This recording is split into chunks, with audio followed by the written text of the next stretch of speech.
एक सेकंड बस। Yes, sir.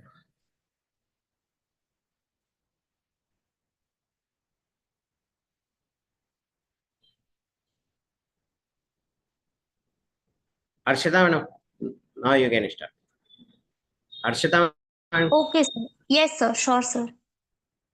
Good evening to one and all present here. With immense pleasure and sense of pride, I, Harshita Vishwakarma, welcome you all on the fourth day of on the Atal sponsored 6-day on online faculty development program on research application on machine learning and Internet of Things. Organized by the Department of Computer Science and Engineering, Chameli Devi College Chameli Devi Group of Institutions, Indore. Once again, I extend my heartfelt welcome to eminent academicians, industry experts, and distinguished guests. To begin with today's session, I would like to invite our first expert, Dr. Harsh Gupta sir, for the title of his session is Next Generation Communication Technology for IoT.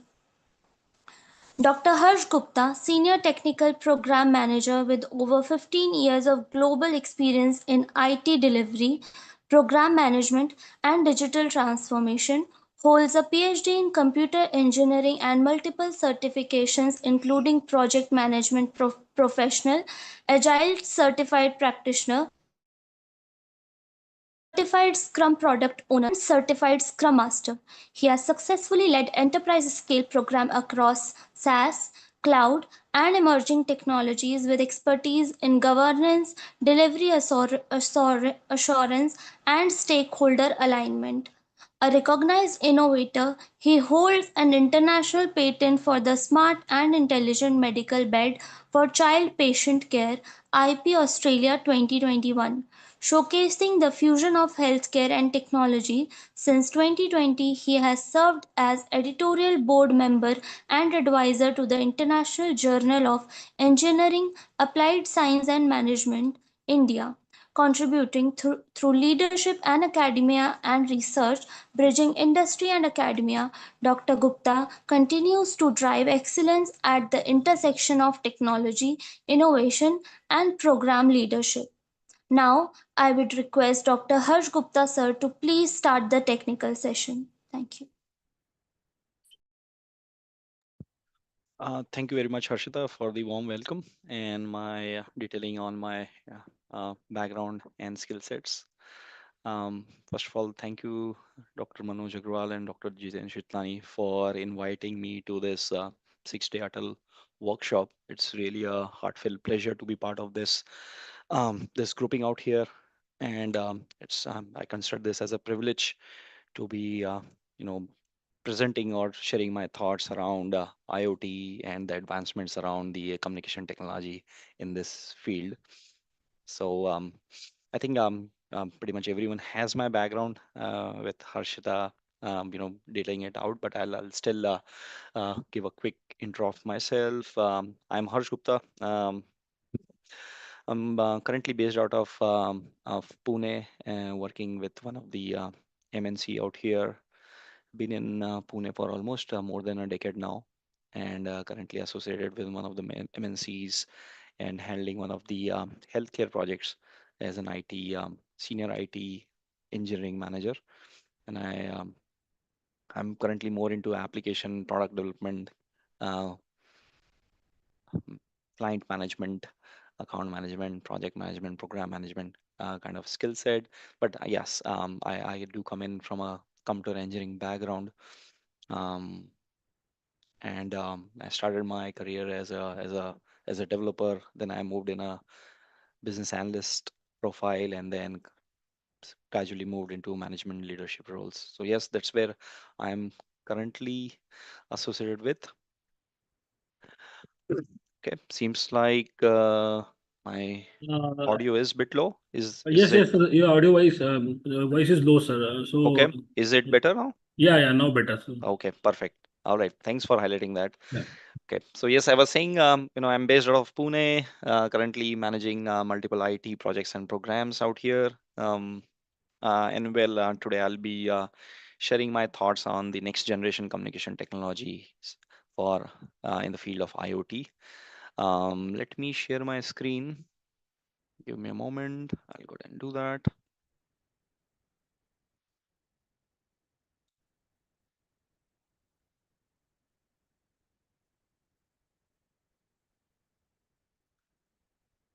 Please confirm once it's visible. Yes, it's visible. Okay, sounds good. Okay, so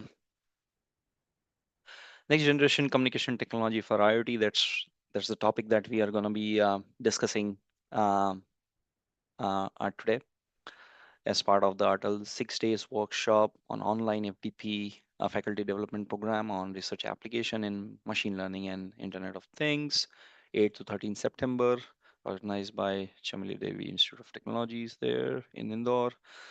Well, today we'll be talking about uh, the overview of IoT, history of IoT, advantages, challenges, architectures, devices and network, applications, tools and platforms, and the next gen communication technologies and protocols, which are going to be which are currently in the market right now. Sir, kindly set in the presentation mode, please. Okay. Yes. Okay. Is it better? Yeah, yes, sir. Now it's better. Okay. All right. So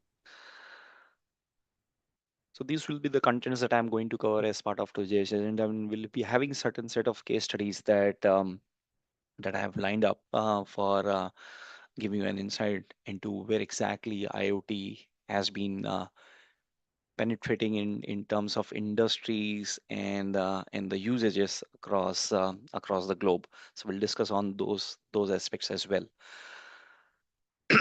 Quickly giving you an overview of IoT, I'm sure that pretty much everyone may have some background of or have some brief insight into what IoT is all about, but I'll still like to cover some of the basic details before we jump into the details. IoT refers to the system of interrelated internet connected objects that are able to collect and transfer data over a wireless channel without human intervention. So you can see this IoT as a mesh of interconnected objects.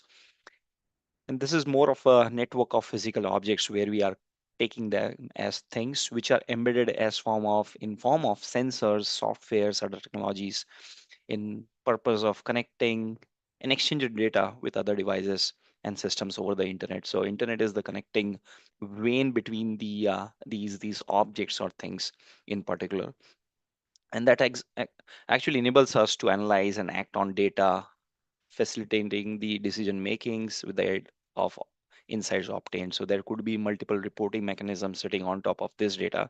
Just like, for example, if you have got um, big chunk of data in industry, we do use some of the BI tools that could fetch in some of the intelligent reports. So just like that, IoT would actually have these things connected, and then it is going to facilitate the decision making process to industries, common users, um, factories, companies, and whatnot.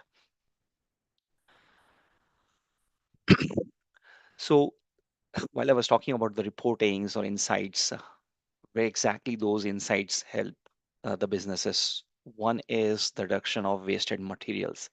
So with the aid of the reliable real-time data, which the IoT team or in the IoT structure provides, that actually helps the industry and the businesses make some calculated and decisive um, uh, um, measures to ensure that the wasted materials are being reduced. This is more on the lean part of the structure. So if you know something about Six Sigma, we have got lean in there, so it actually helps follow that process as well. Streamline operational and mechanical processes based on the real-time data. Businesses can take calculated decisions and further streamline their operational and mechanical processes, in fact, an expansion into new business lines. So once the operations and the processes get streamlined, it actually gives an opportunity to a given business or an industry to expand new lines of business. So that helps them from a process standpoint, from a quality standpoint, from a cost standpoint, also from a labor or a resource standpoint. So There are a lot of benefits. Engage and will go over them later in the slide.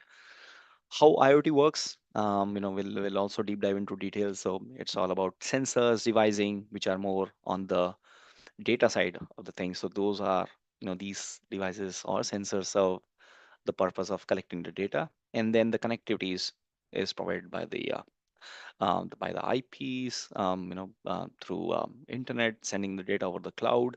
It could be any cloud platform or an on-premise solution as well. And once the data is accumulated, there could be multiple data processing um, applications or tools sitting on top of this data, which can give the businesses a good insight into what this data is all about. Plus, there is of course some of the sleek and the user interfaces which are there in the industries, in the industry right now, which helps the user, even a layman, to get those insights right on his cell phone or as on his laptop, tablet, and whatnot. So these are the four key pillars of IoT when we talk about sensors, devices, connectivity, data processing, and the user interface. Okay. Why does IoT matters a lot across the globe right now? One is what we have discussed on the improved processes. So once we have improved processes in place, it of course increase the efficiency of the involved resources um, or the um, um, or the human personnel involved in that overall ecosystem. So that helps making the system overall ecosystem more efficient. So hence it allows for the devices and systems to communicate, share data, leading to optimized processes, as said, reduce waste and improve resource utilization. One is that enhanced user experience, of course, with the invent of latest web-based technologies or user interfaces. These this data gets transformed into more perceivable uh, or personalized, contextual, and seamless experience that is given to the user, which is more adaptive as per the user behavior. So, it could be like an advanced user or a layman or a foundational user. And based on that, the IoT interfaces could share those data insights to the respective partner. And then, of course, it opens up the broader view into opportunities to drive more innovation, new business models, which are more driven on revenue streams, profitability, data-driven services, which could be shared across the globe or similar industries, which were not previously available. So this is like opening the entire box of opportunities across the industry and globe. Already discussed on this: devices, connectivity, and cloud computing. Three key pillars out here. Cloud computing, I'm showing this as a generic term. It could be any cloud platform, whether it's Azure or AWS or GCP or a private cloud platform as well. IoT in general is not restricted to a given a cloud platform, so it is very agnostic and very flexible in terms of when it comes to data. So the user or the involved companies, they have this flexibility to host that data or process that data or any given cloud. Okay, I think some of the use cases that we'll be talking about in this session today is the applications using the advanced communication technology around these certain use cases, whether it's coming to healthcare, smart technology, smart retail, smart cars, and whatnot. So we'll go into details of this, but at a high level, smart cities. You know, um, I know there is lot of talks going around smart cities in India, and IoT is going to be is of course playing an important role there uh, when it comes to building smart cities, improving the existing public infrastructure, um, coming to traffic management, I would say disaster management, public footfall management, and enhancing the quality of life of citizens. It could be anything ranging from public water supply to air quality management and stuff like that. So that is one area. Smart homes, I think pretty much everyone is aware with the advent of the smart switches, smart switchboards, Alexa, and whatnot. Everything has been paired together, and that's where the IoT has been a forerunner into that area. Smart cars, again, I think one of the other revolution that is going to be coming in is and has already been been part of the smart I would say car divisions or the manufacturing car manufacturing industry is one of this the EV side of things. We have seen how EV has evolved since last 4 or 5 years, and the trend that we have seen for the next from the last 4 or 5 years going forward in the future. Now we already have certain IoT aspects which are already inbuilt. You might have seen the SOS buttons out there, the fast tags and everything. So there is much more where IoT can bring in when it comes to driving experience, safety of the drivers and passengers, general um, um, um, car or vehicle management.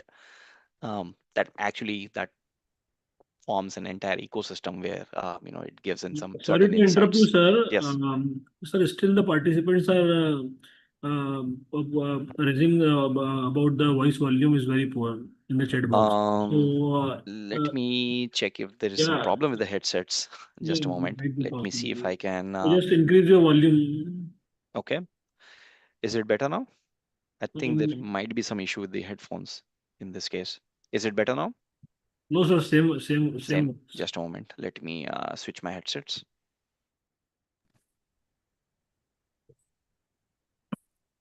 Is it better now? Little bit. Okay. Let me figure out a better way.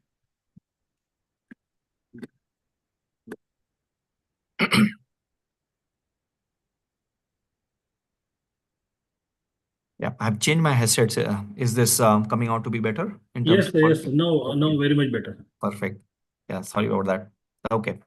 So we're discussing about the smart cars and how IoT is bringing in those good aspects, to the drivers, to the passengers, to the car manufacturers, and to the dealers altogether.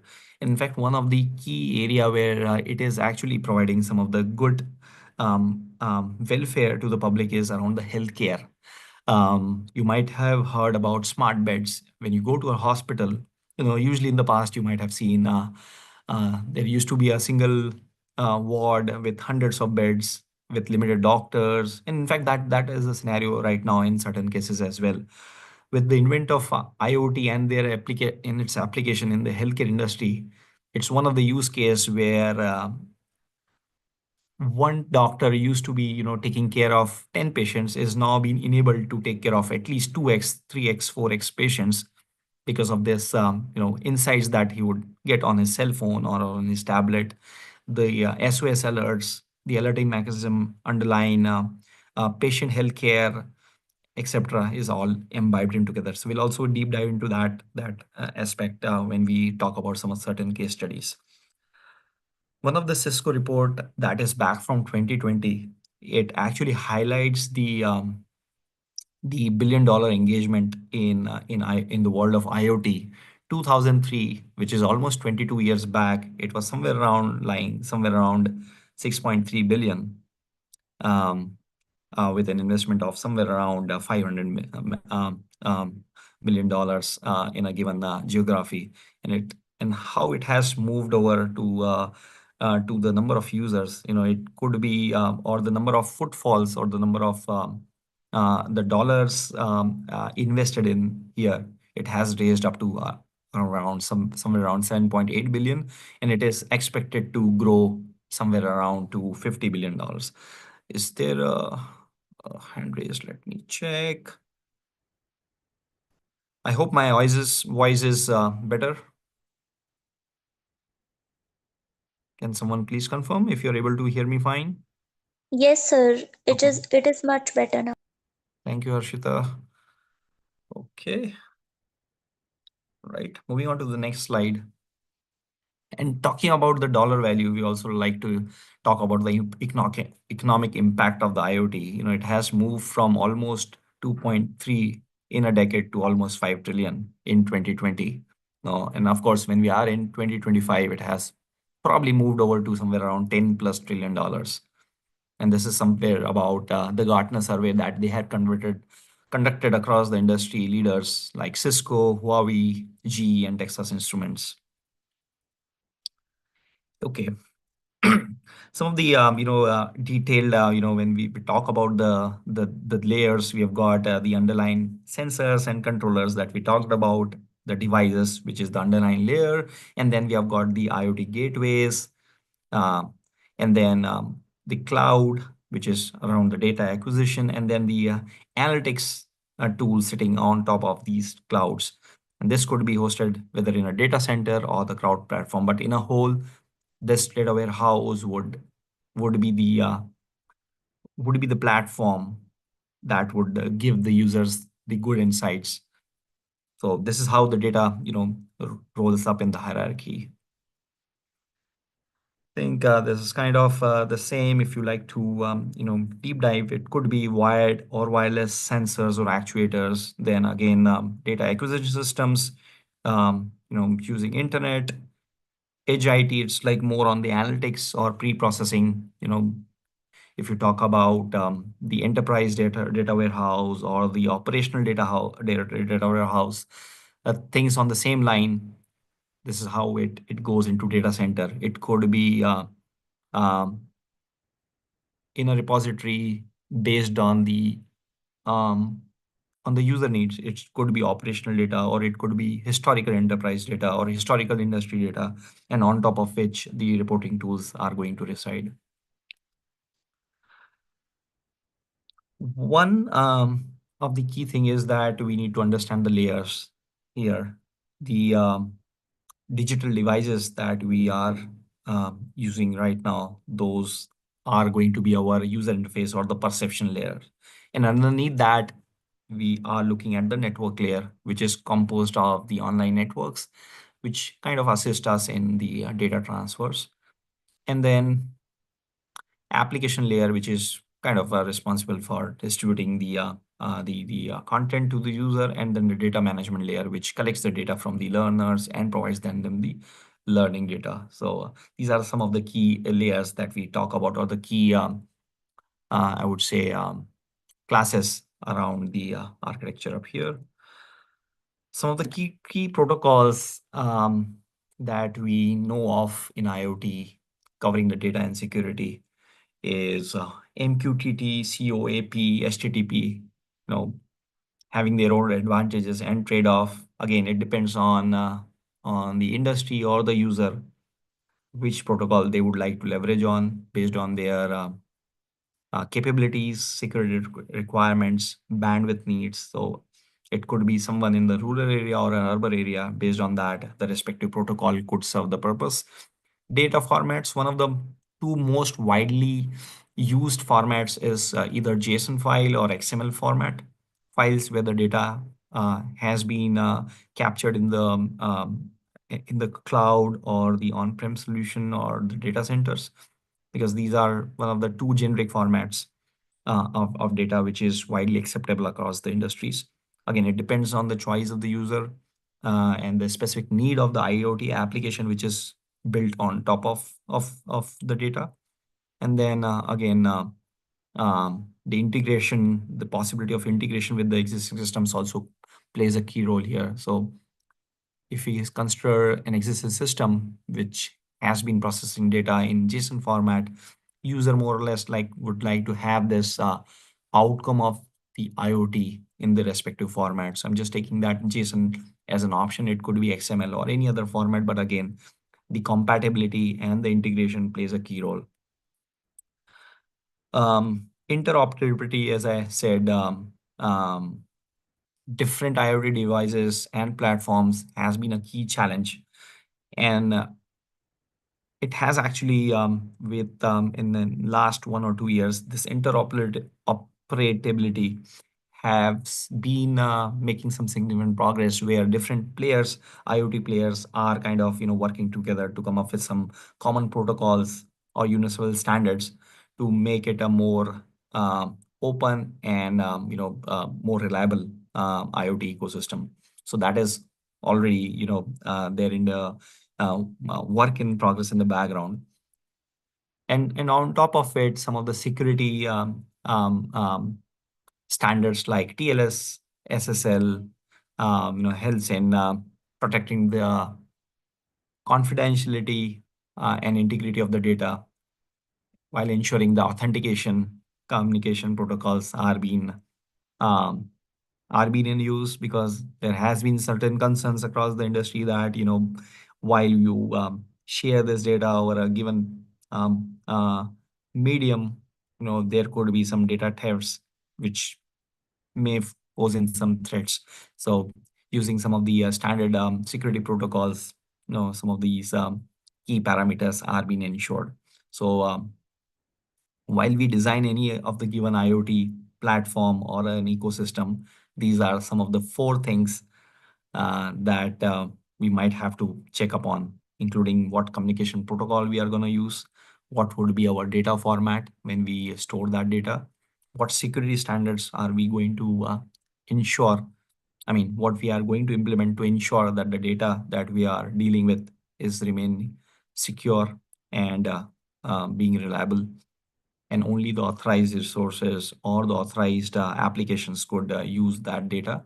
And then the idea of interoperability, where different providers could interface together.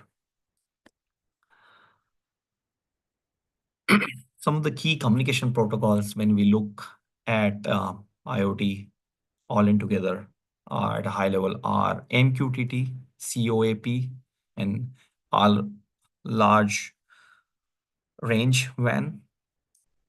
MQTT is like more of a very lightweight protocol, very low power consuming data transmission protocol between IoT devices and cloud platforms. So when we are talking about industry areas where it's just getting introduced to, people would like to keep it very lightweight, low cost, and where the reporting and the insights are not that much required. It's pretty straightforward. So they'll go for MQTT. COAP is one of the RESTful web transfer protocol, which is again optimized for the constrained devices and low power networks.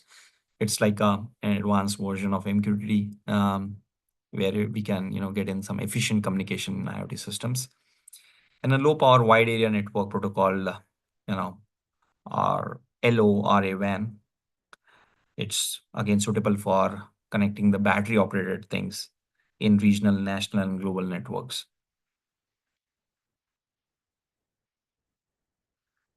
HTTP and HTTPS, again, it depends on the security standards. Usually, the preferred mechanism would be HTTPS to ensure the data, whether it's being passed over the web layer, it gets transferred through a standard HTTP protocol, just to ensure that the data remains secure and reliable. Another term or protocol that comes into picture is ZigBee. It is again a mesh network protocol that enables low power, low data rate wireless communication between the related IoT devices. It's usually more popular in smart lighting applications, whether it's like home-based lighting applications or corporate parking applications. You go to a mall, or your home. It could be one of that mesh that we create using the ZigBee protocol. One of the other, I won't say widely used, but it has been again been used where when we are talking about personal healthcare devices like wearables, again, smartwatches, smart wearables. That's where BLE comes into picture, where we're talking about Bluetooth Low Energy Protocol, which kind of enhance, or I would say not enhance, but enables wireless personal area network technology, um, ensuring that these wearables and healthcare devices, get into the ecosystem. So those were the key six key protocols that we were looking at there. One of the key aspect that we know of, which is kind of supporting some of the recent advancements in the communication technology and the IoT frameworks, is these five key things or the requirements. One is the falling sensor cost. I mean, if we look at the sensors, the cost of sensors 10 years back as compared to now, it has almost gone down to less than 40% or 30%. So the cost of using these sensors has really gone down. So people who couldn't afford that in the past now can leverage the use of sensors or devices. Just like if we talk about smartwatches, the cost of a smartwatch 5 years back and now it has gone places. So pretty much it is in hands of every common man right now. So that's one of the key things where IoT has has has been aided with this expansion. Falling cost of data collection and storage, again, that's a key factor in here. um, 20 years back, when we were talking about storing anything, it would be data centers or some of the legacy systems, or the personal hard disk, hard drives, storage drives that people would use to save the data. Now, with the advent of cloud and the competition which is there with the cloud providers, the cost of storing the data has really gone down. And in fact, that has also aided to expansion of IoT and enabling the users to further embrace the IoT and its benefits. Again, widely expanding internet connectivity has also played a key role. We've got 4G, 5Gs, and how things have grown over the past certain decades across, past certain years across the globe. Pretty much internet is everywhere. So there are rarely any black spot which is there. There could be some issues on the speed or the how fast the network is, but when it comes to connectivity, at least the connectivity has got a good penetration across all regions.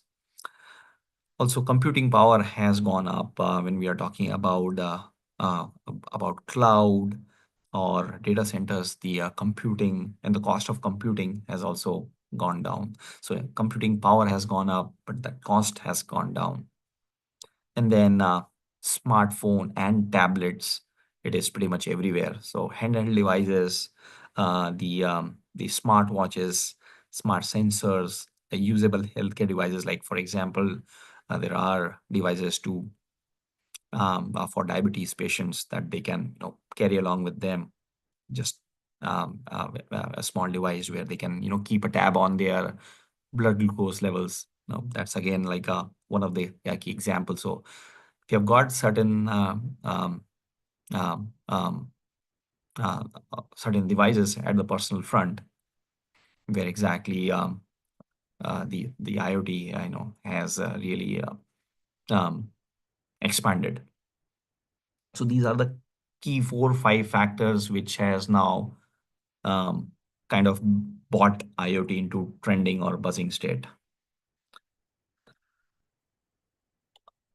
At a high level, I think pretty much every one of us know what would be the key advantages of IoT. It's again efficient resource utilization, minimize our human effort, it saves time, it enhances the data collection and with the improved security, and then how we interact, how we automate, how we secure that data. That has also been in more of an advanced stage right now. Of course, things are still evolving, but yes, these are the key advantages that we are looking at. Before we go into details, some of the disadvantages of IoT is security attacks. So security protocols are now being, uh, regulated in some certain countries, how they store the data, how they communicate the data. Those that has to go through a certain regulatory and compliance requirements. Privacy again has been a concern for a couple of users, because when we are using our handheld devices, sensors, smartwatches, how the connected how our personal data goes through, and which all hands it goes to. That is, of course, no one would like to have their sensitive private data go into wrong hands, even if it's for research without approval. So privacy has again, has been in talks in the town. And then complexity around designing, developing, and maintaining. Designing initially, it may be a bit tough when it comes to complex industries and businesses, but maintaining the once we set up this IoT ecosystem, the cost of maintenance and the or the recurring cost of maintenance has been really a challenge for certain businesses. Okay, I think from an analytics perspective, we already discussed. We collect the data, we put that data into a storage, whether it could be cloud or um, or a given data warehouse, and then we put our data analytics tools on top of it so that we could unlock those good insights out of that IoT data. I think some of the emerging technologies that we know of is, of course, 5G connectivity with a low latency and more reliable and faster 5G networks. In fact, some of the countries are already moving to more into 6G networks. They are already researching on that, so that the speed of communication, reliability, and with lower latency, it could further enhance the leverages of IoT. And computing again has done wonders when it comes to gigs of data going into those data centers, which needs to be processed to share in some more palpable or good insights. That's where our computing has also, gone places, along with the blockchain technologies and stuff like that. And more importantly, AI and machine learning. Just imagine if you have got a bunch of data, rather than manually putting in queries. If we kind of put in AI there, those AI outputs, have got those magics, beneath it when it comes to AI and machine learning. So definitely AI, while it grows and evolves, it is going to be everywhere. And one of the key benefit of AI would be definitely in the world of IoT. I think one of the key aspects when we talk about IoT is remote monitoring. No one would like to be sitting on top of things 24/7. And that's where we kind of look at sensors or devices which could monitor, track, and give us the insights. One of the key investments which are being made is when it comes to agriculture. You've got your machineries, vehicles, crops, and livestock. So this is an entire ecosystem. For a given farmer to get insights into all these 4 or 5 aspects, he would literally have to be there at his farm pretty much 24/7, live there, keep a track of everything to ensure everything is working fine. But with IoT, he could reduce this monitoring time to maybe less than half, or maybe less than a quarter. Um, Plus, it is going to help him or her with the cost efficiency. He may have to put in like 10 resources to take care of his farm, crops, vehicles, livestock. But maybe with the use of IoT, when he or she can monitor, track the things, in these areas, the cost of hiring and paying the salaries of those resources would definitely go down. So, and plus the everything around this entire ecosystem would be in his hands in his smartphone at any given point. So yes, they can track the location of the livestock. They can track the performance of the machineries, vehicles, condition, environment factors. I was reading one article where uh, they have started using um, neck held devices. For us, it is handheld. For livestock, they are using this neck held devices where a given livestock, like for example, a cow or a buffalo or anything, goes beyond a given premise, it would send an alert back to the owner that, hey, this and this tagged livestock is out of this premises. And then there is a inbuilt alarm in that neck held device, which would raise a siren. So ultimately, over a period of time, the livestock would get used to it that as soon as that siren would ring, they would ensure that they are coming back within that premise. So this is again, one of the, key things, because usually the farmers would have to invest pretty much a lot of energy to ensure that their livestock remains within their premise, they are safe within boundaries. So yes, that's one of the key case study that was recently published. So that's one of the key thing. Plus crops. One of the key thing is irrigation. The farmers in such, one of the key part is on the irrigation part.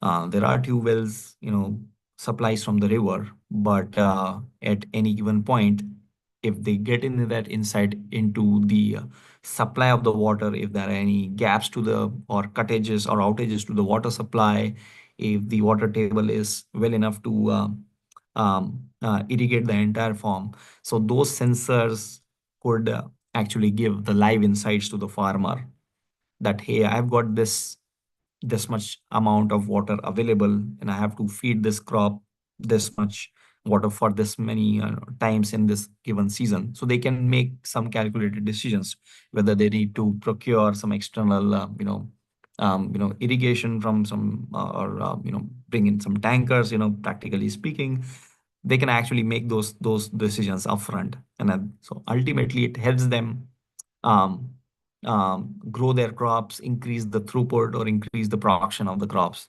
upfront. Service costs, against, this is like more from a labor standpoint that actually goes down. Plus, when they talk about vehicles, machineries in that farm, that actually, those sensors could help them bring down those costs.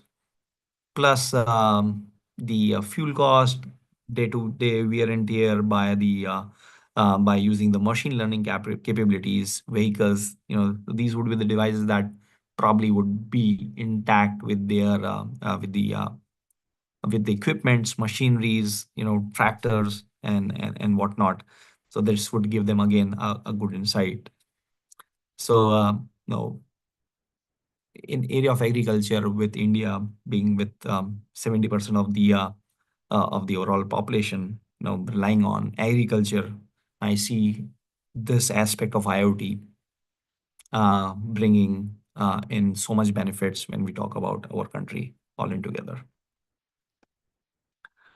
Predictive maintenance, again, we if we know that I'll just take a simple example here. When we drive a car, we have got those little red lights in front of us in the dashboard. So if there is some problem with the engine, or the engine runs out of engine oil, or there is problem with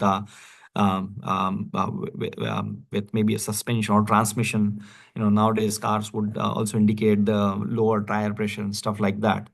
Just imagine if, and this would be runtime. So maybe you're on a drive, traveling, and you get that indicator, while you're traveling. It may be a bit tough to actually park your car and get that problem fixed.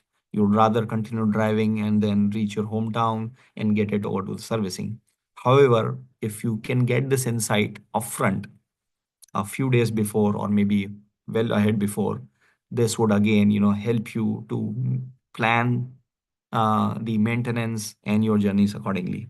So this predictive maintenance again is going to be one of the key benefit, where we are talking about a software which could analyze the machine or the car data or the vehicle data and then predict the outcomes and automate the actions.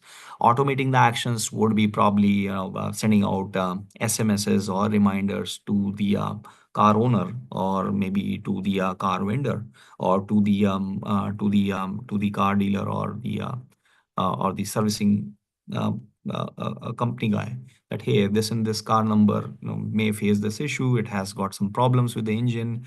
It is and this is going to give them an insight. They can contact, get that maintenance done in advance. So it's again going to save some long-term costs when it comes to operational failures or mechanical failures, and then also help them procure those spare parts, because when you go to a car showroom or for your servicing, not always the spare parts would be there readily available.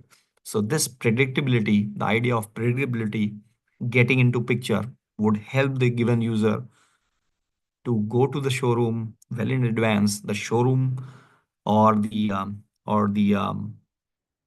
workshop would get that those list of items well in advance. They'll procure them well in advance, so that the turnaround time to get the car serviced and repair done would be way less than what it used to be earlier. So this is again one of the key benefit when we are talking about the applications. I've just taken one of the random examples of a car.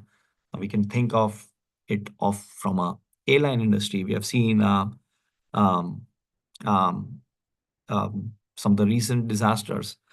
It could be possible that if there are any possible mechanical failures or some electrical um, mishaps that may happen, these sensors or these devices would actually send out these alerts well in advance. So it could reduce the probability um, of um, of some of the mishaps. Airline, railways, public transportation, whatnot. It has, and you tell it, and it has got it at applicability there. Facilities management. I think I'll just take an example of a mall in a given metro city, or even a given mid-sized city in anywhere. So we've got multiple shops there. There is this parking, big parking, where like numerous cars standing. You've got so many security guards there. So many floors, so many shops. You have to keep the entire premise air cooled during the harsh weathers. Keep it enlightened during the working hours and stuff like that. So, from a facility standpoint, ensuring that a given facility remains unparalleled or seamless power supply, seamless water supply, seamless uh, parking management, seamless footfall management. So that can all come together in IoT. You can have IoT sensors in your parking. So as soon as you are going to enter a mall, the guard would know that where exactly or which parking lot has got some good spaces. So you don't have to worry about finding your parking slots. So that is one of the key thing, where the sensors along with the lightings and air conditioning, HVAC systems, everything may come in together. Again, this is automated lighting as well. Not always the entire parking lot would be having a footfall, so it doesn't necessarily call for lights to be turned on all the time. So automating that and optimizing the heating and cooling cycles of the HVAC air conditioning systems out there, it is definitely going to bring down the cost to overall owner. Plus, it also brings in occupant, employee, or customer satisfaction as well. So hence, buildings, infrastructure, other spaces may get a less improvement on energy efficient. It would save us energy cost, better space utilization, better productivity, and then safety using this data collected all together. So they can get in some live insights into which part of this mall needs to be, which is heated more. It needs some more cooling. Where exactly are the more footfalls which may require some more cooling? Which parking lots are usually vacant? So these insights would again help a given owner reduce the cost altogether. Again, on the same lines, manufacturer as well. I mean, uh, uh, just can't think of more examples from a manufacturing standpoint. IoT would right away give them a bottleneck. For example, if we are talking about car manufacturers, you have seen those assembly lines in a car manufacturer factory, or that entire assembly line. It goes step by step. So when we have these sensors, we have the power of IoT. The store manager or the facility manager would or the production manager would right away get those insights that I'm running out of these and this equipments, or these and this spare parts, or this and this assembly line is taking more time, maybe because there is reduced headcount which needs to be bundled up with some more resources. So that level of insights, when it comes to big car manufacturers, it may increase their throughput and reduce the waiting times by maybe a few months, or plus also from a cost savings perspective, the margin of profitability or the profit margins may go up. Again, supply chain management, not only um, just one sector. When we are talking about manufacturing, car manufacturers, then we have got car dealers, we have got car servicing agencies, car vendors, and whatnot, rental agencies. So just in this industry, when we talk about the supply chain, again, if we can connect these dots in together, right from where the order for a car is placed, and it goes to the manufacturer, right from there until it gets delivered, the customer is using it, the insights into how the car is performing, what are the fixes that they need to make in terms of engine performance, in terms of safety, in terms of fuel efficiency, and then the requirement to get it serviced on time. Everything of this is going to be covered in a single supply chain management. So with IoT, the people can make some smart decisions. Having the data to be allowed to be exchanged between the product, its user, manufacturer, and this environment.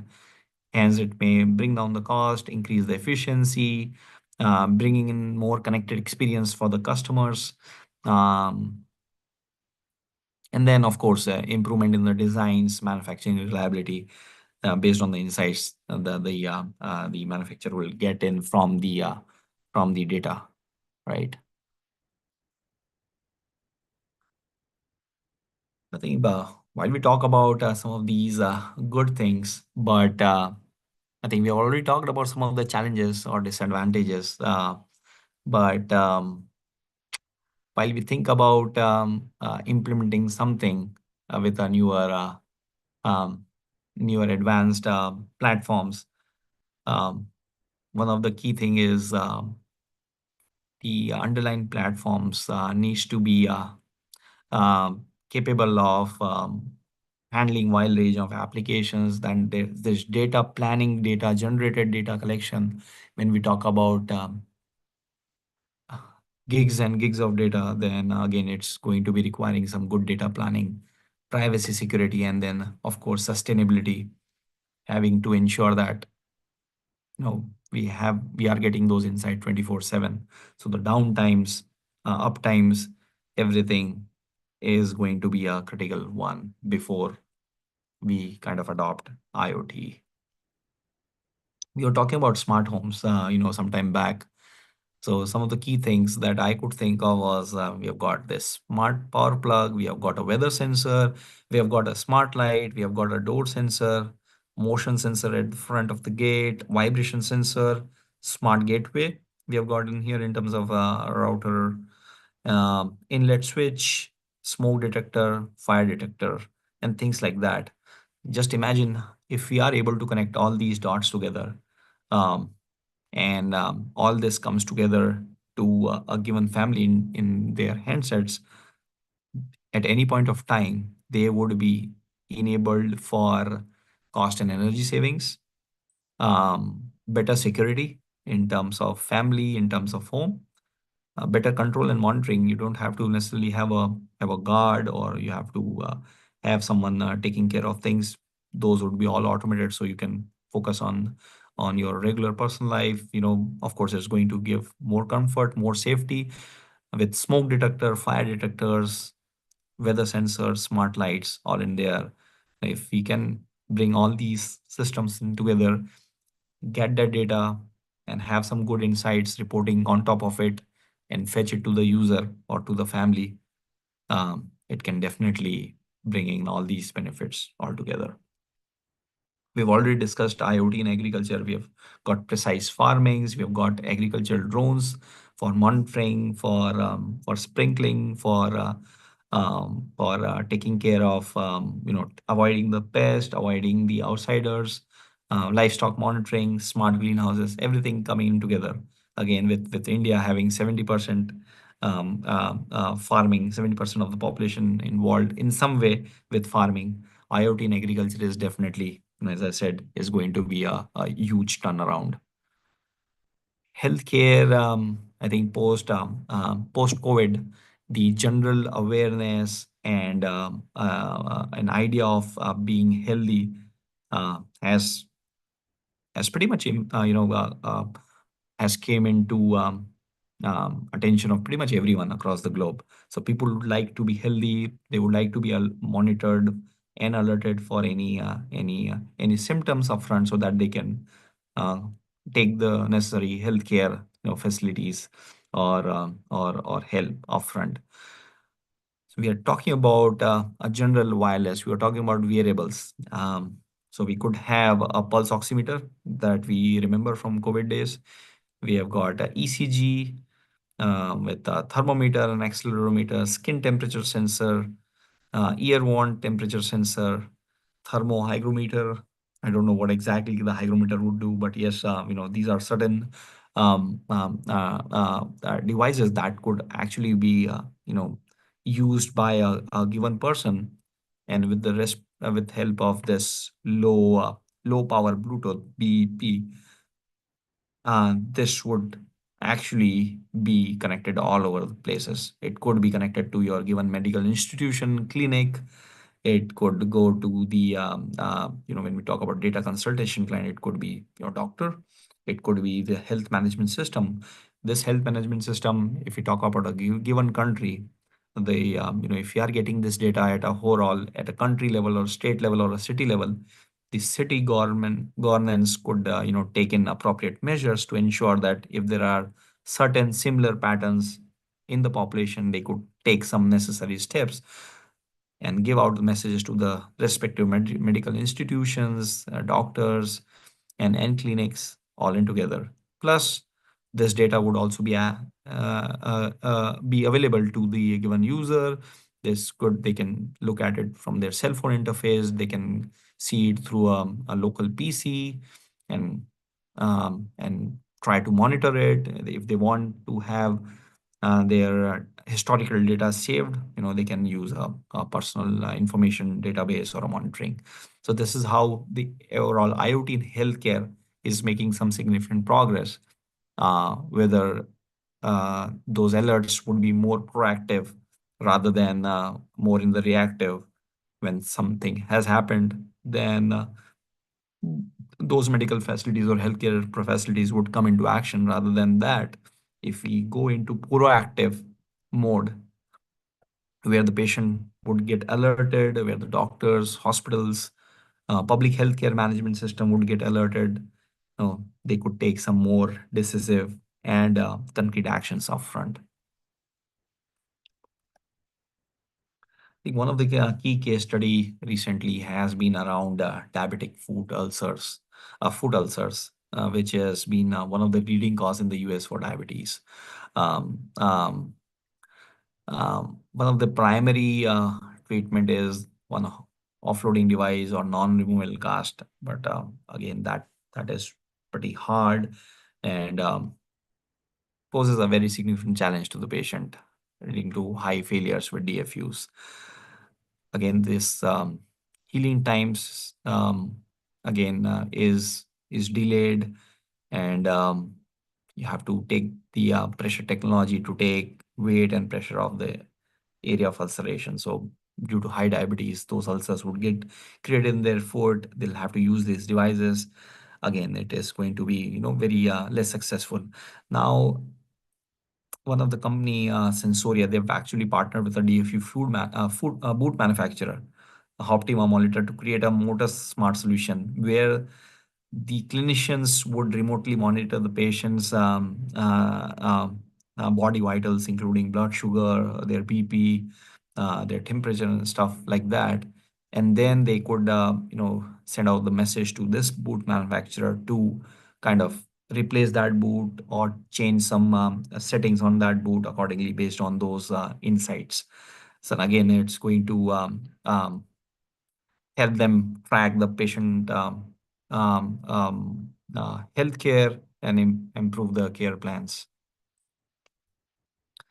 I think smart healthcare, when we talk about this, it's all about your body vitals, having them relate back to the smart variables, and the body vitals going all in together to your tab. This tab, you know, in particular, not a tab or a device or a analytics interface.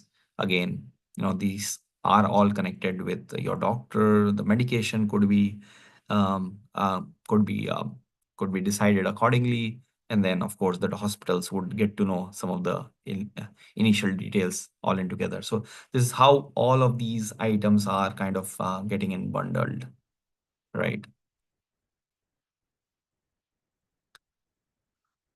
Let's see if there are any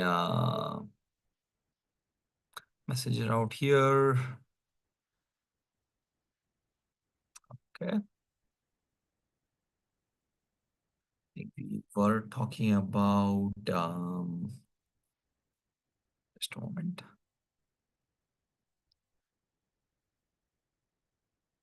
Let me share one of the a video where I'd like to illustrate on how connectivity has been evolving since last few months or other years. Just share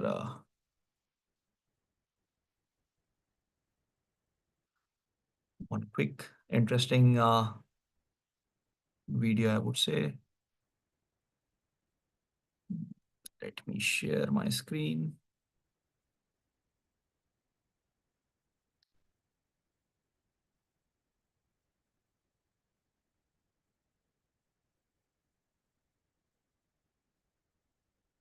Okay.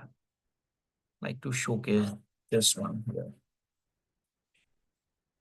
So this is, this is one of the excerpt from the Starlink. Not exactly, I'm not sure about this, but if you look at the Starlink satellites, uh, it's like more of a train of set of satellites. These are Starlink. I'm not sure if there is any update of Starlink coming to India, but this is a quick video snapshot of how Starlink satellites are seamlessly going to make a difference when it comes to you know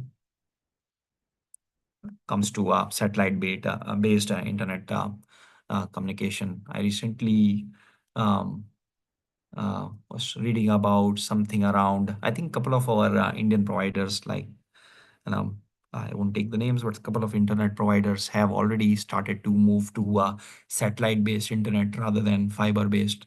So you can uh, have your internet dish on top of your roof, and then a regular cable out of that.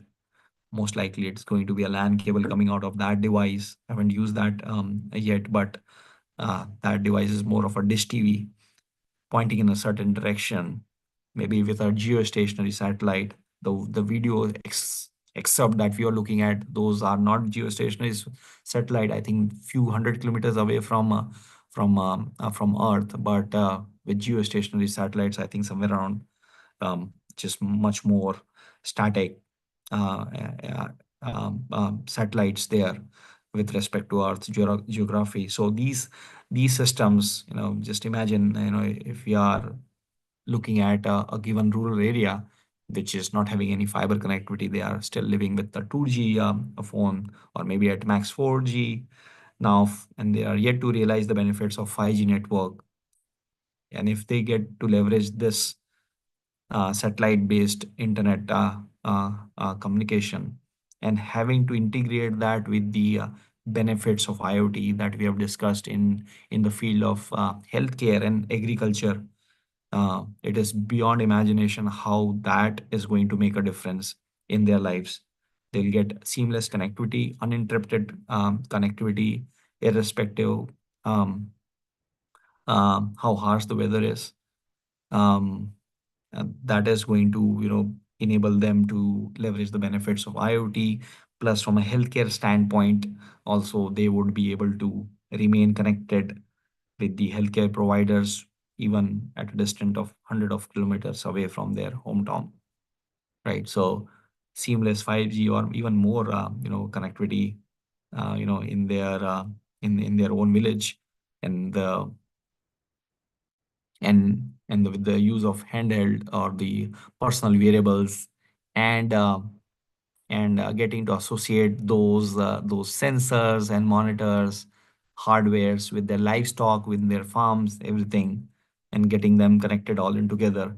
Plus that data going to the government for the live insights into how the crops are growing, what's the level of the ground water table, um, and things like that. Again, that is going to be a multifactored benefit that everyone can reap out of that. Of course, that is going to increase the um, increase the I would say comfortability of increase the index comfortability index, or the cost of happiness index. Plus also increase the insights that the government would get, so that they can make some good calls, uh, which areas to focus and where exactly the need is in terms of healthcare, in terms of crops, in terms of water, in terms of the general welfare. So this is one of the key things. When I was looking at this video, I was just literally amazed looking at that sky glowing up with the train of satellites going around. So it would be horizontal, vertical, all throughout. So I'll be really more than excited if that thing comes into picture, and that has and that gets printed deep into the roots, and the idea of reaping those benefits out of this. Yeah. Let me check if I had anything else. Yes, I do have one slide where I like to give you some insight into where exactly we are, in terms of the technology stack that we are looking at. Sir, sorry to interrupt you. I have one question. Sure. Yeah. Sir, how can we synchronize data streams from multiple heterogeneous sensors like temperature, vibrations, current? As we have different types of sensors installed, especially if we talk about like predictive maintenance in industrial environment. Okay. Can you please repeat the question again? Sorry, I missed you in between. Sir, I am asking, how can we synchronize data streams from multiple heterogeneous sensors, as we are using different types of sensors, especially in predictive maintenance, that is like temperature, vibration, current. How, sir? See, if we talk about about the sensors, I think the underlying technology is more on the what sampling rate or the what is the clock drift or what is their underlying latency that we are looking at. And if we want to synchronize that, we may want to just to ensure that the time stamping or the clock drift or the latency or the missing data or the noisy data that we have in there, how we can actually collate that by using maybe local time stamping between those sensors or devices, maybe at a network level. I think the best practice that I know of is then having combining the local time stamping around Okay. these sensors with the periodic clock synchronization, maybe to a reference time. I think that would be one of the thing. And then there are a couple of protocols, synchronization protocols. One is your PTP, which is precision time protocol. One could be GPS based synchronization could be in there. And then one that I could remember is the network time protocol, which is which kind of synchronizes the clock over the IP networks, maybe with an efficiency of nano or millisecond level of efficiency.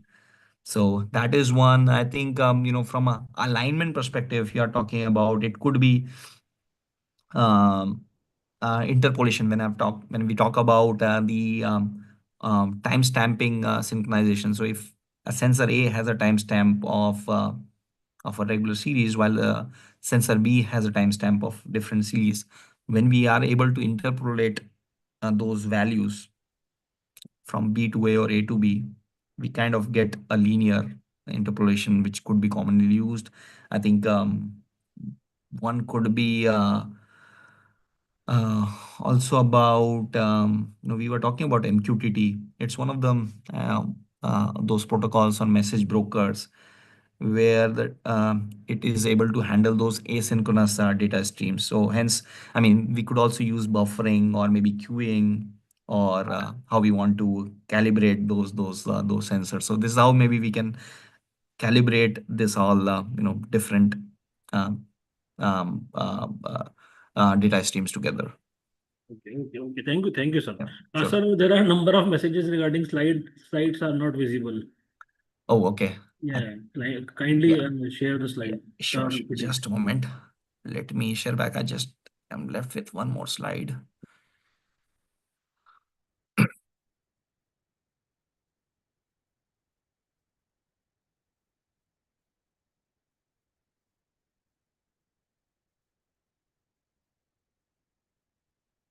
Okay.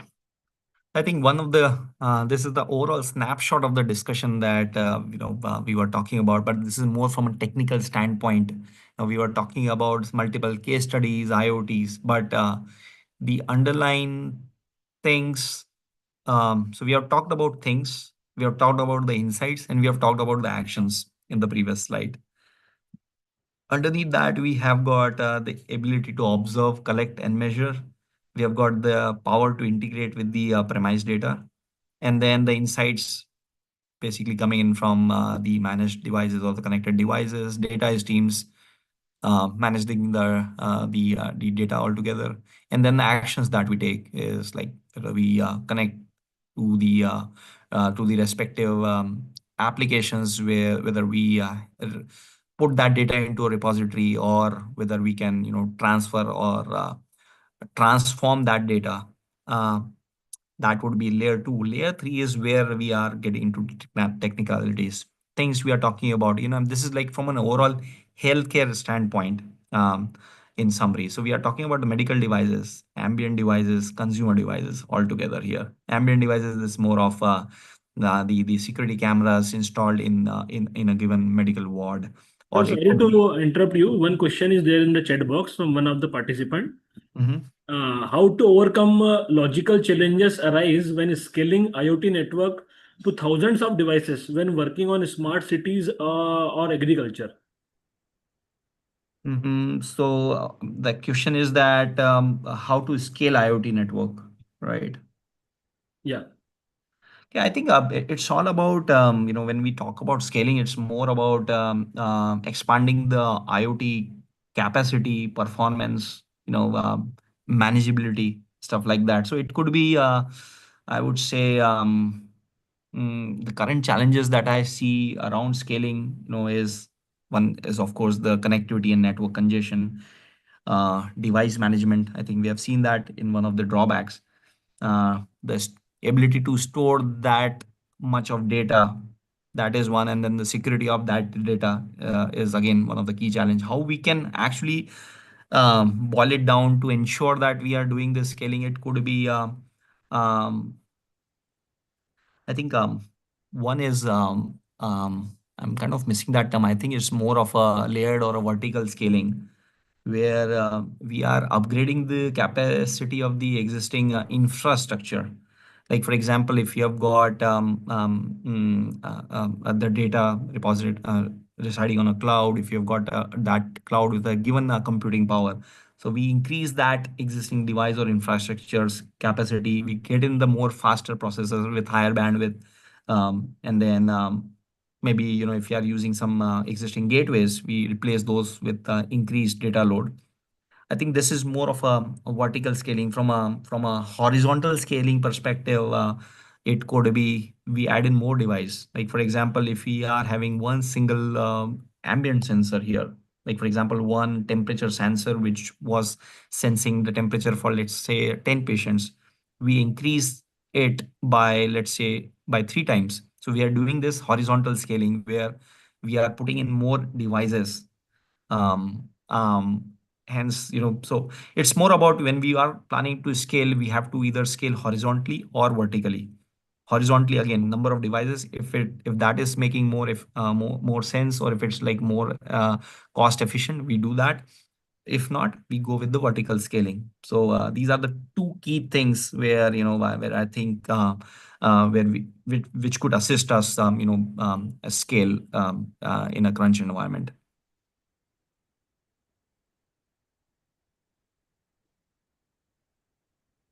Sir, the question continue.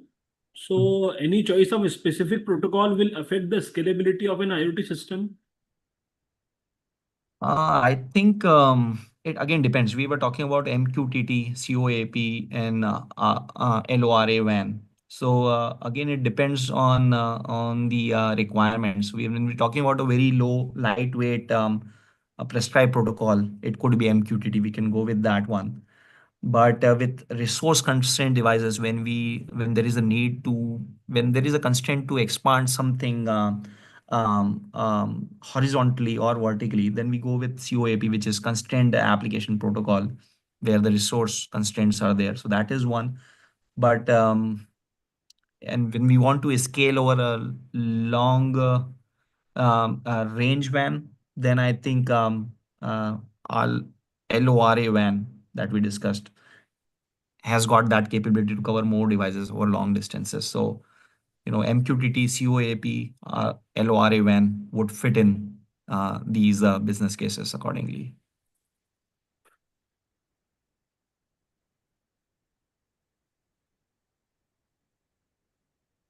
I think again on the just to make it further clear, I think we were in a nutshell, we are either talking about the scalability at the cloud level, or we are talking about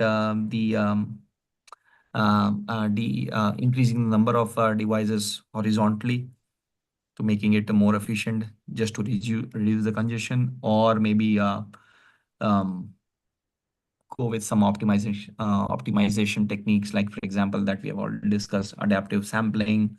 We can go with buffering or caching, load balancing. So these could be some of the measures there. Yeah. I hope that answers the question here. Yeah, sir. Yes, sir. Absolutely fine, sir.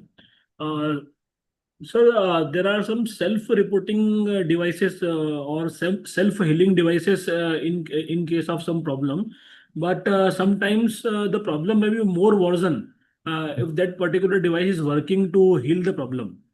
So, what we can do in that case, sir? I mean, we are talking about to ensure that we are concerned if that given device is working as expected or not, right? Yes, yes, and in case of some problem, there are some self-reporting and self-healing devices, and sometimes they work in the reverse direction. So condition may be more worse.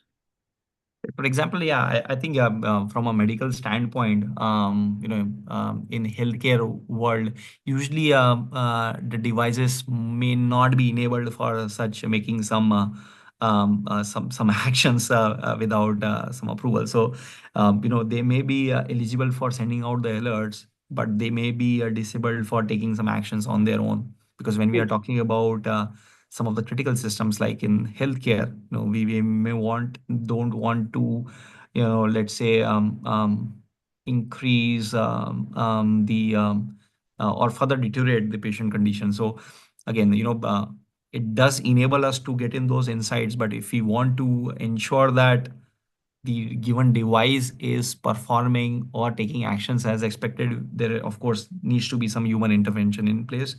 The AI can also, when we integrate AI here, again, it would be one of the sustainable solution. But again, that would also need to be going through a round of approval before taking any automated actions there. Yeah, So because in case of like emergency, human intervention is must, especially if you talk about healthcare systems. yeah, exactly. Yeah, So yeah. healthcare, definitely human intervention there, even in manufacturing lines or even in terms of agriculture.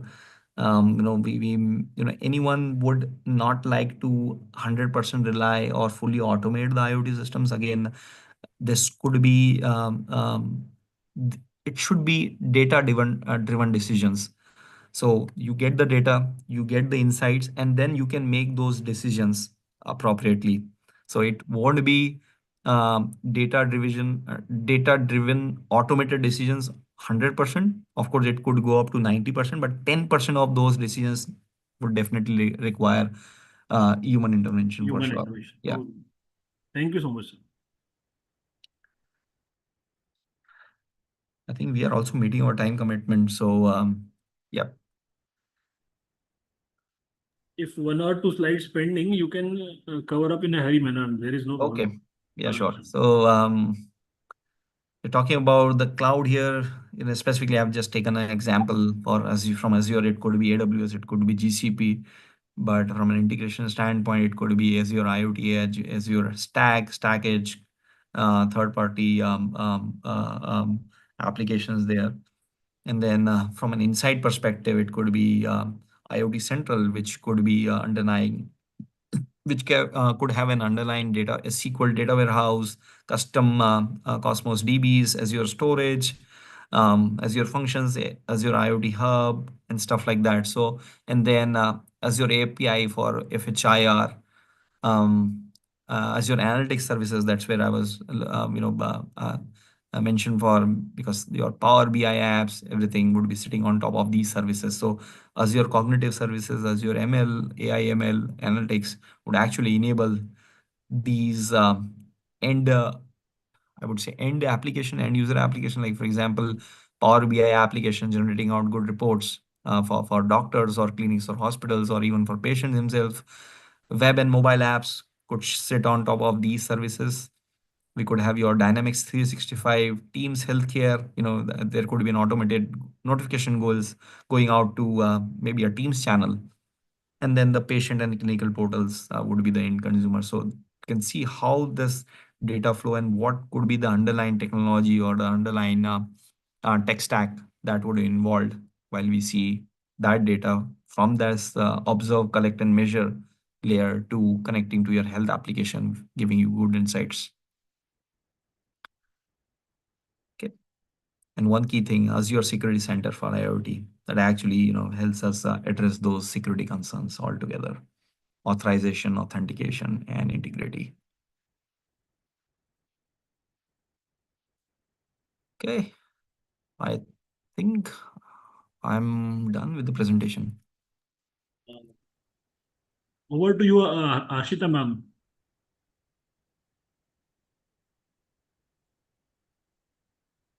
Ashita madam.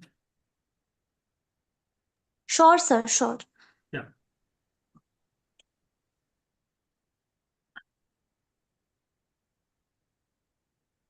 Sir, can you please switch on your camera, sir? I just want to take one snapshot. Oh, sure, sure. Yeah. Just a moment. Let's see.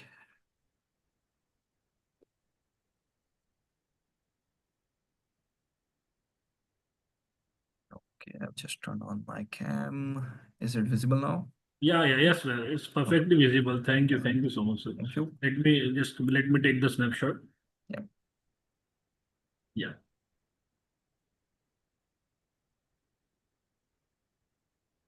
Yeah, sir. Taken. Okay. Yeah, Um, Harshita Thank ma'am. you. Yeah, sure, sir.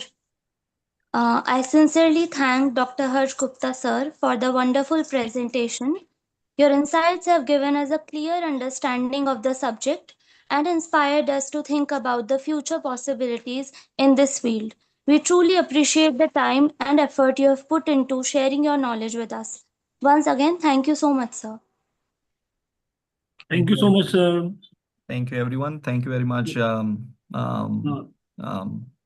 Manoj Agrawal, Dr. Jitesh Tani, sir, and Harshita, and all the audience who have Thank managed you. to stay with me for this 1.5 hours. I hope this has came out to be a useful session for you. Yeah, it was a great session, sir. Yes, Thank you sir. very much. And I wish everyone a good luck and for your future prospects, and wish you good health. Thank you very much. Now, for the next session for today, I would again like to invite Dr. Gaurinath Banda sir, and the topic of his technical session is Open Source Electronics for IoT Language and its Tool.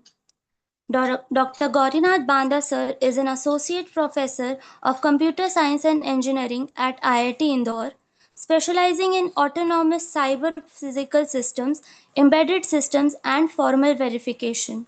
He earned his PhD in computer science from Roskilde University, Denmark, and an MS in mechatronics from the University of Southern Denmark. His research spans CPS, IoT, WSN, model checking, static analysis, blockchain, AI, and intelligent transport systems.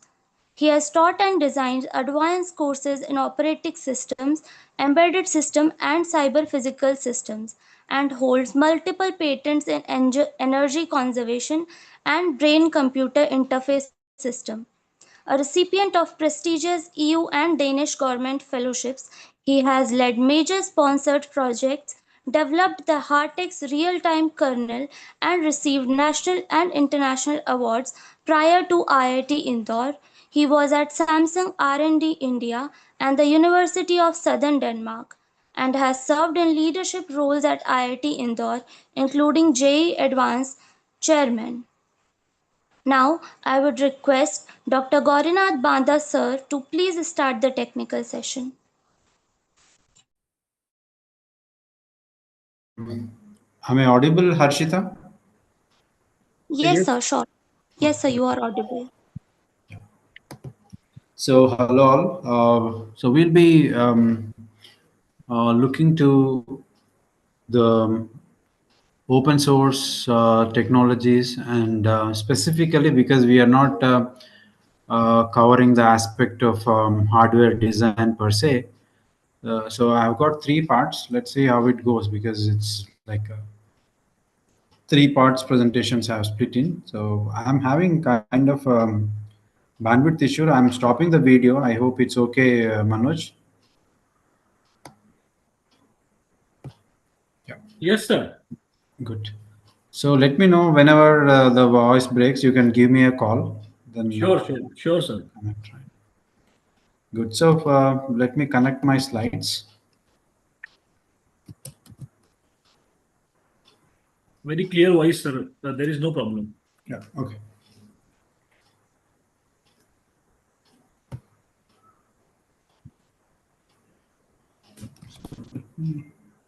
Are you getting my screen? Not, sir, not.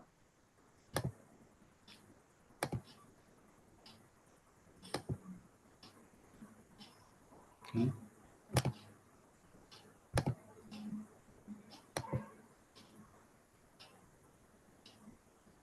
Is it visible now, Manoj? Yes, sir.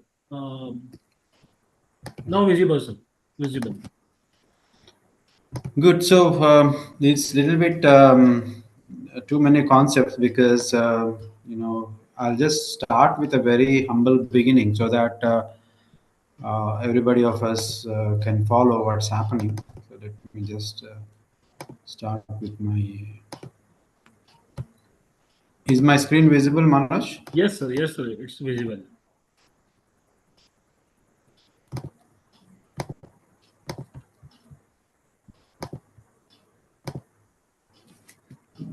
Right. So, this is the discussion for today, and we'll be seeing specifically from a hardware platform perspective. That's one point.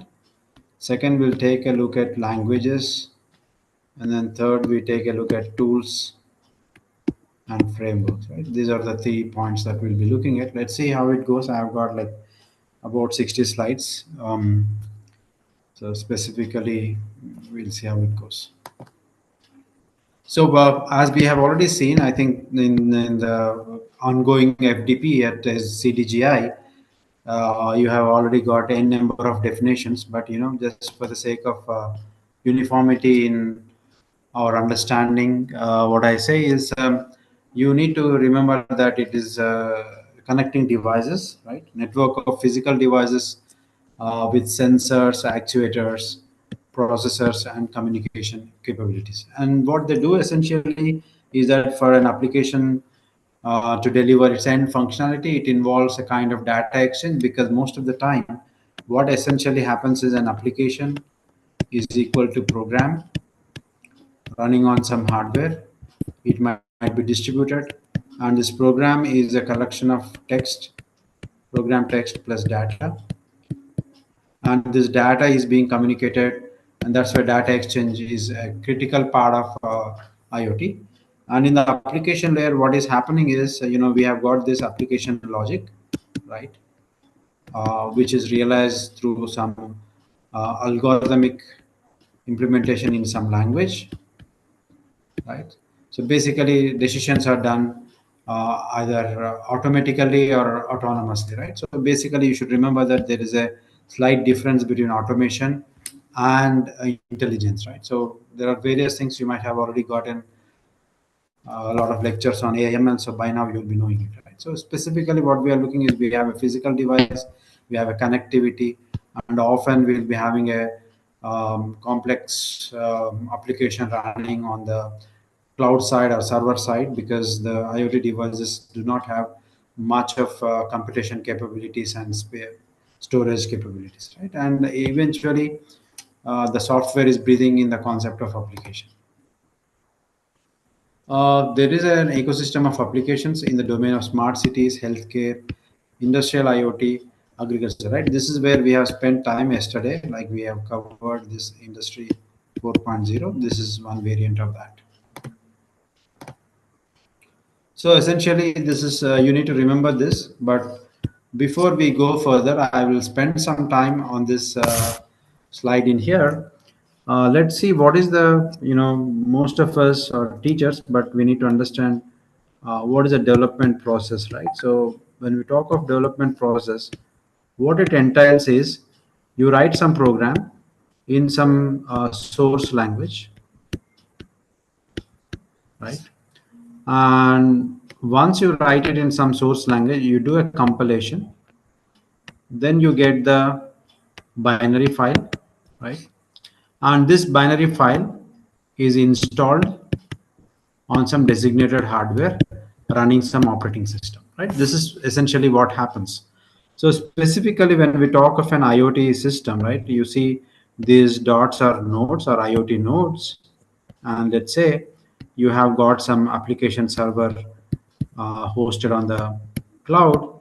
So essentially, they might be interacting with each other, and essentially we have some application which is running some algorithm after receiving this data, right? So you should remember that this development process is what is kind of automated through these frameworks and tools, right? So basically, that is where it comes. So what is happening is that once you do a compilation, right? So you have got installation. So installation in this case in IoT systems, installation happens in a distributed fashion, because once you run a build script, once you do an installation, it might be that your things are located at different points on the geography. So we have got a special mode of operation of the thing when we are upgrading the software, and once it is done, you have got the connectivity coming up, and accordingly cloud reads the heartbeat and then application delivers the functionality.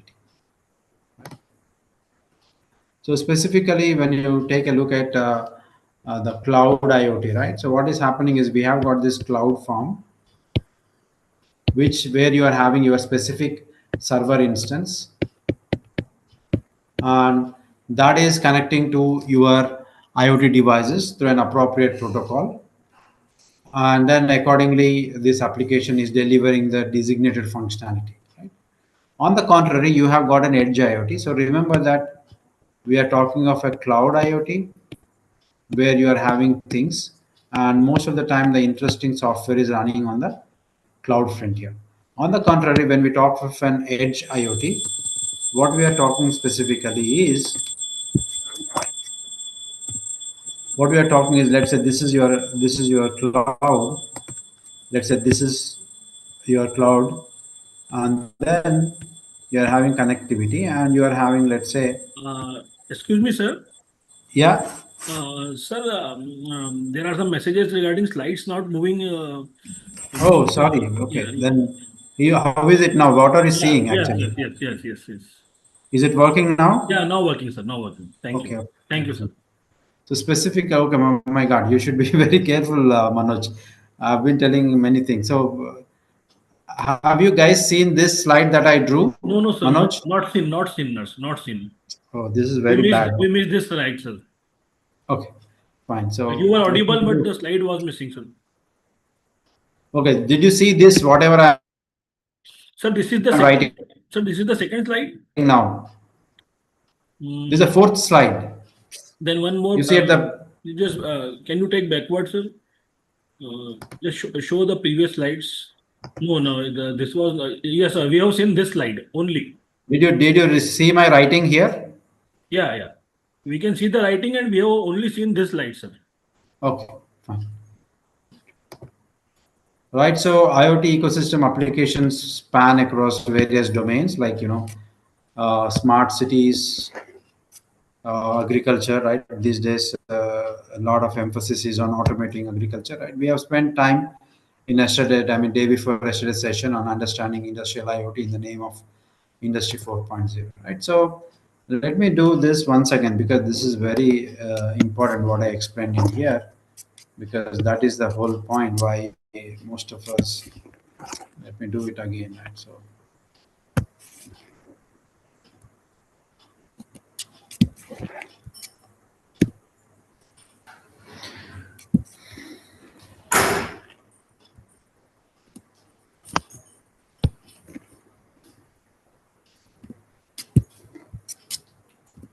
right. So no, whenever we talk of development process for any domain, right? For example, in this case, we are talking of developing software for IoT, right? So just let's understand this a little bit very clearly, because this is very keen for most of the faculty to understand what is happening, right? So whenever we endeavor on a development activity, right? So recall that we write a program in a high level language, right? This is some program in some high level language, ideally some C or Rust or Java or C++.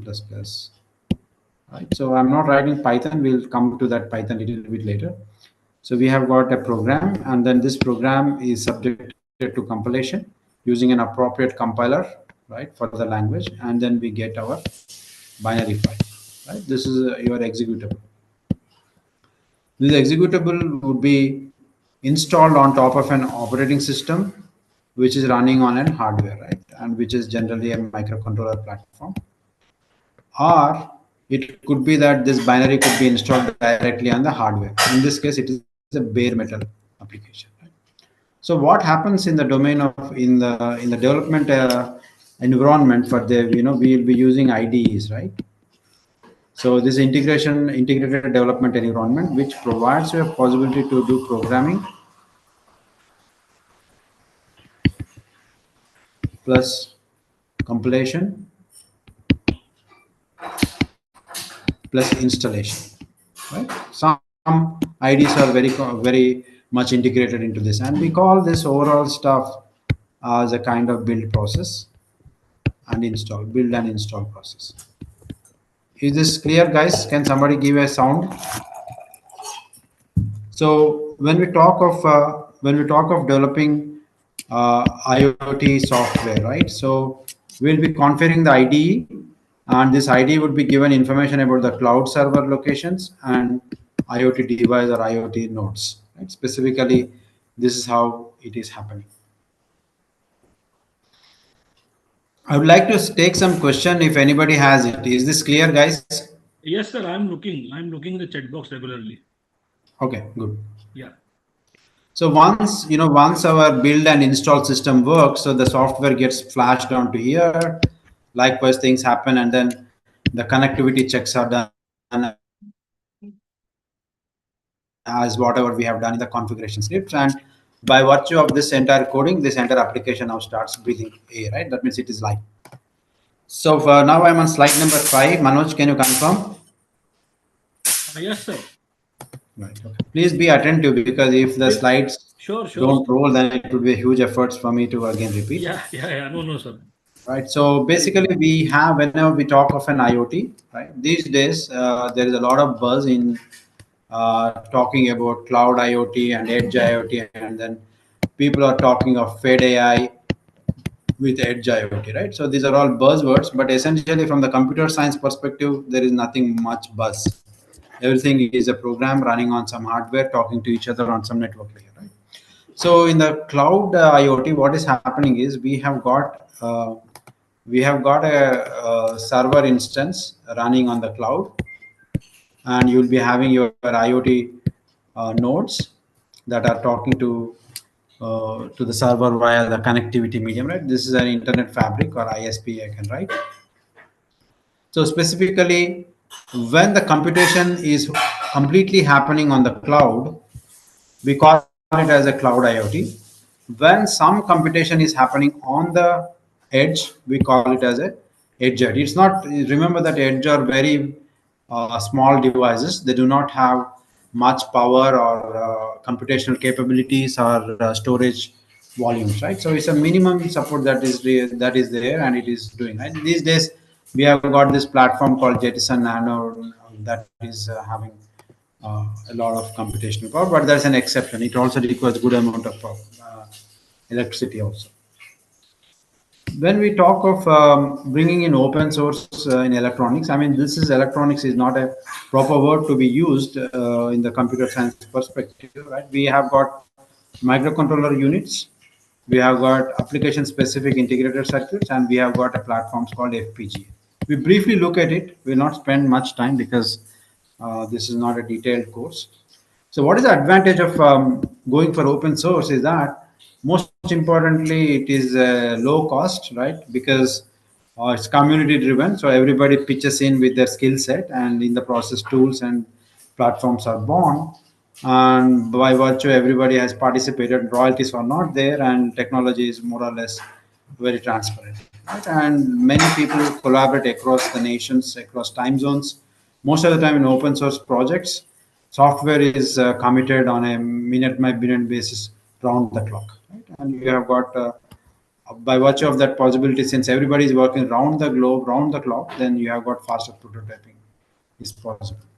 So it's a community driven innovation, as I summarized. For example, at the lower extreme spectrum is Arduino.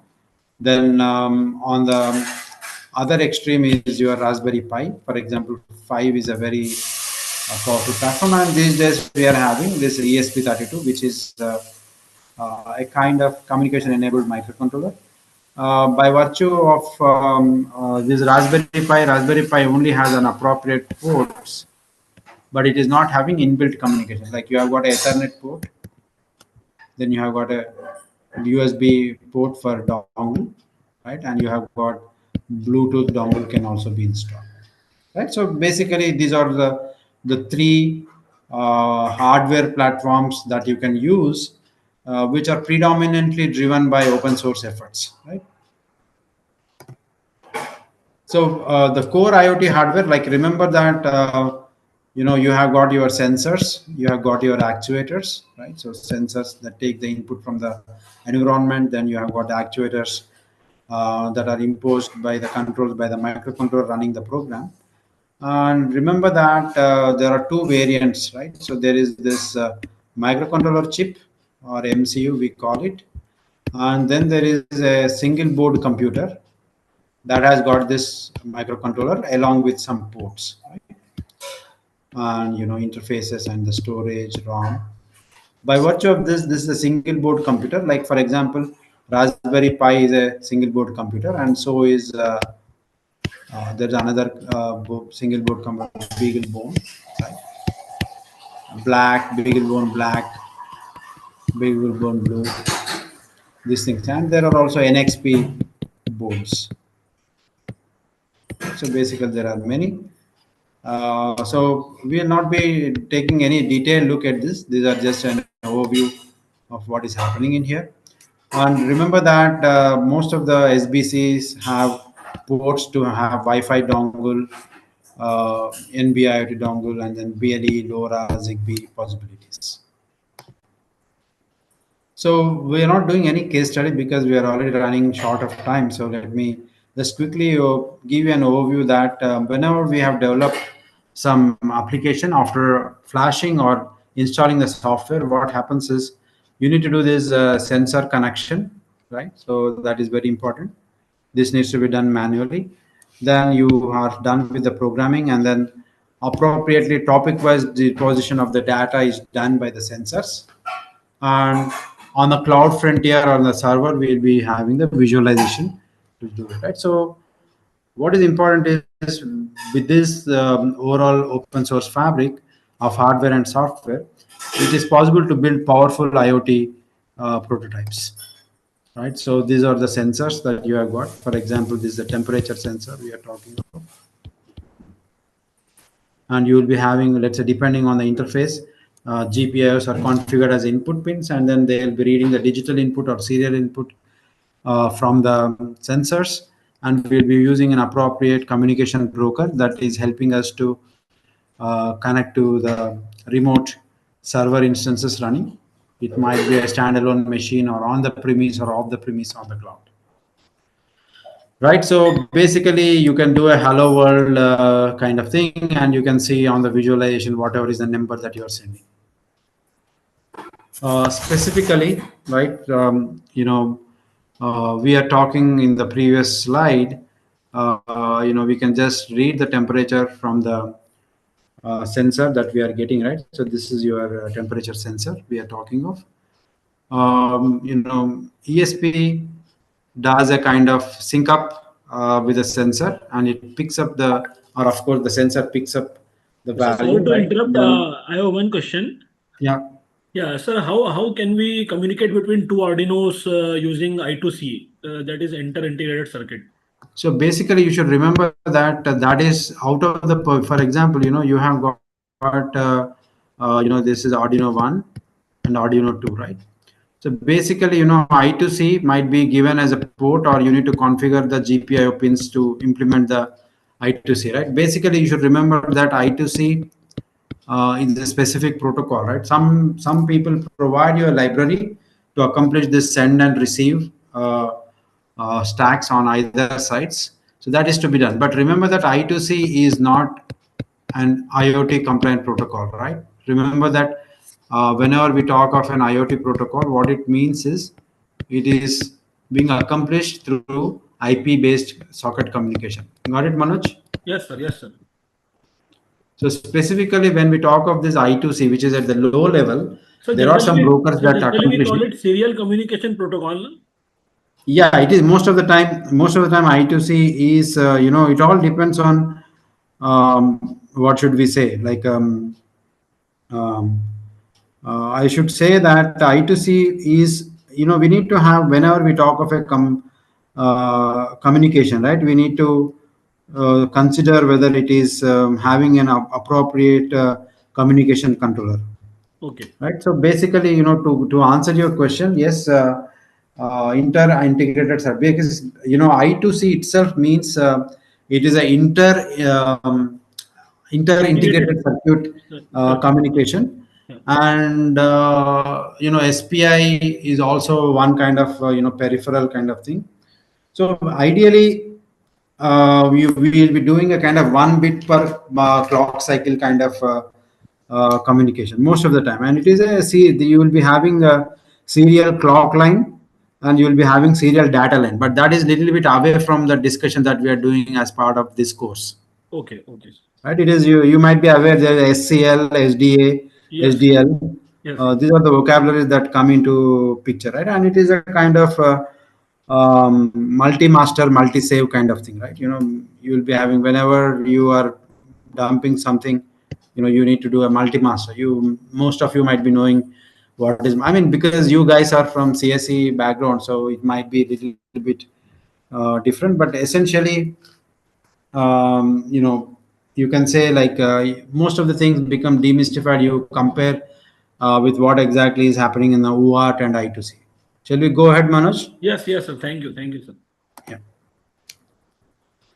So again, this is what I wanted to spend time on. We lost some 10 minutes because of the connectivity.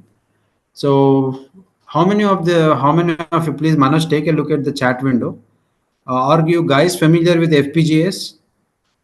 You can type it in the chat and Manoj will let me know. Sir, one question is there right now in the chat window. May I ask, sir? Yeah, please, Yeah. please. Sir, is there any sort of global regulations for IoT devices similar to environmental or food safety standards? Yeah. You have got CE, right? You might be familiar with CE, and then literally we have got there are many regulatory things.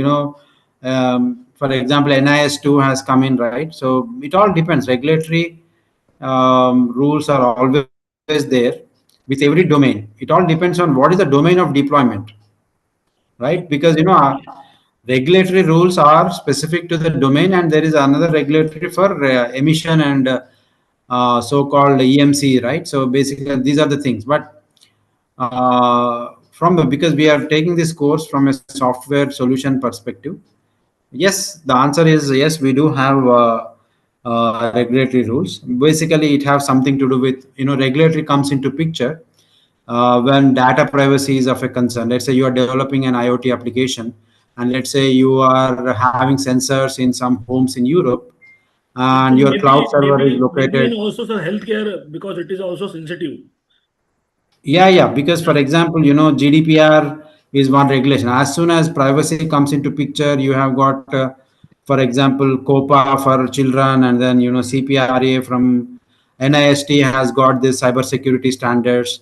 Then there is ETSI, EN 303. There are many. Like, for example, telecommunication infrastructure has got a PSTI Act from UK, and then there is on top of all these things we have got. These days there is a concept called SAMD where it is talking about the 62304. There are many. I mean, the answer to your question is yes, a regulation is there, and regulation comes into picture depending on the domain of deployment and the so-called geography of deployment. Okay. Because it's a law of the country, right? Regulation is all about laws. Yeah. Thank you, sir. Got it? Yeah, sir. Thank you. So Manoj, can you check in the chat box if somebody is saying that they don't know FPGA? No, sir. You can go ahead. So they are aware of FPGA? No, sir. There is no question regarding this in the chat box. No. What I'm saying is, can you guys tell me in the chat window whether you are aware of FPGA platforms? Sir, somebody is saying no and somebody is saying yes. Okay. Good. So let's take a little bit of time to bring the no people to yes. So basically, let's take, like, we have got our PC, for example. PC has got CPU, right? And under the hood of a CPU, you have got ALU, and you have got a control unit, right? ALU takes care of logic part of the algorithm, control unit takes care of control part of algorithm, right? If does not make sense, recall that when we learn a programming language, we tell something about logic and then we introduce control structures, right? If then else, that part is our control structures. So on a computer, you have got a logic that handles your logical specification in your algorithm, and control part is taking the control part of your algorithm. But CPU is a very costly processor, and it requires a lot of chipset support and all these things. So a miniaturized version is what is called as a microcontroller unit, which is equal to a CPU plus IO interfaces, right? Plus some ports. That is what it is, your microcontroller unit. On the other extreme, you have got something called as application specific integrated circuits, which are fixed functionality hardware, right? And to bring the beauty of both worlds, the platforms of FPGA have come in, right? So let me write. FPGA stands for Field Programmable Gate Arrays, right? So most of us have done digital electronics. Like for example, CPU is a high-level integration of several function blocks. And these function blocks, each of it will be doing some specific operation. And these operations are due to logic gates. Agreed, Manoj? So this is how CPU is delivering its functionality. So most of the time in IoT solutions, what people do is for rapid prototyping,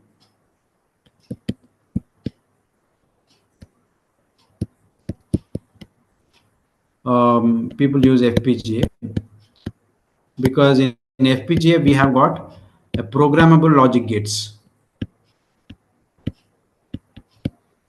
So basically, you can implement a processor itself by writing your program in your VHDL or Verilog.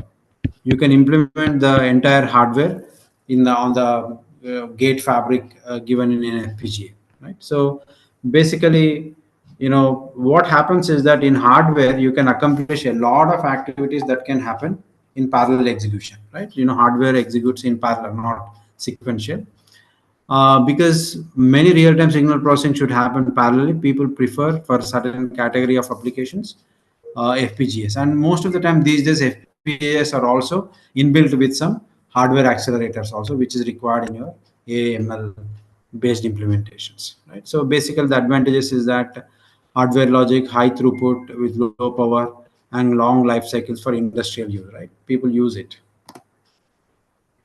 So, this is what we are talking of FPGA based IoT platforms, right? Xilinx is a very popular FPGA platform, and it has got support for networking itself. And that's why it finds its applications in IoT domain.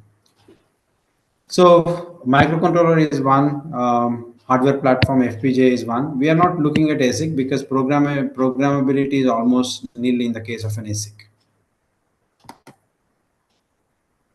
Right, so you have got FPGAs are of two types, like pure soft FPGA and FPGAs with hardcore processor. What it means is, for example, in Zinc, we have got a 7020 architecture, which has got a Cortex processor. Sometimes it's having dual cores, also A0 and A1, for instance.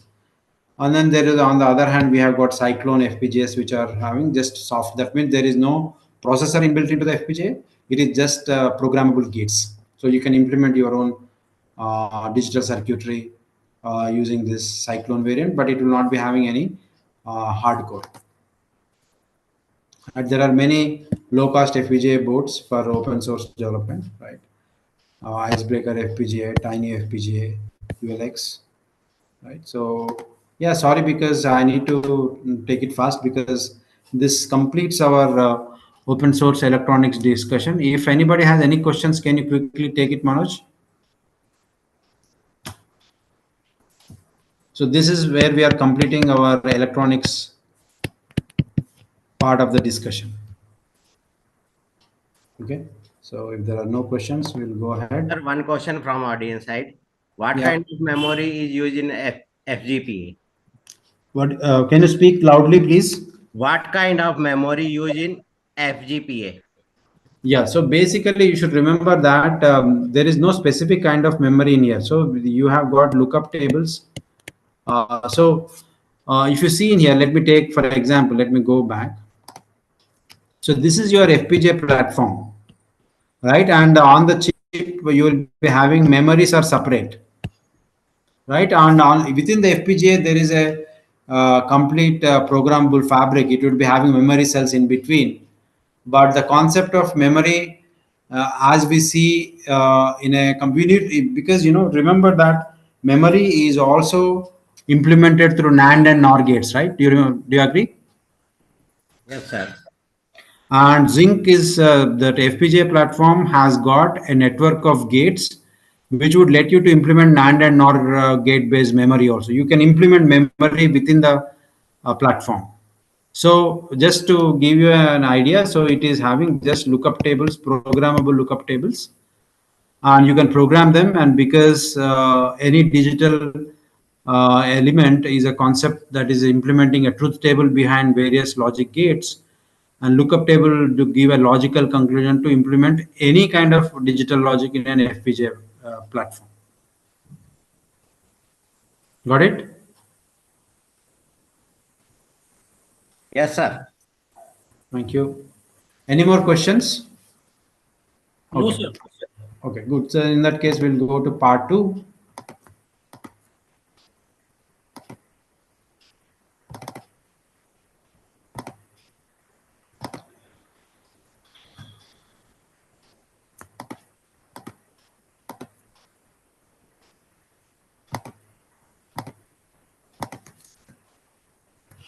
Right. So now we are on the software side of the discussion, right? So of course, when you talk of an FPGA, we will be looking at VHDL and Verilog. That we are not doing it now because it is mostly on the open source languages, open source, and then open source platforms based on certain languages, right? So basically, these just any language is having its own open source compiler and tool chain. So we can use it provided that compiler is supporting the so-called target binary for the choose and target platform, right? For example, recall the system development life cycle in IoT comprises of first you will freeze your hardware choice,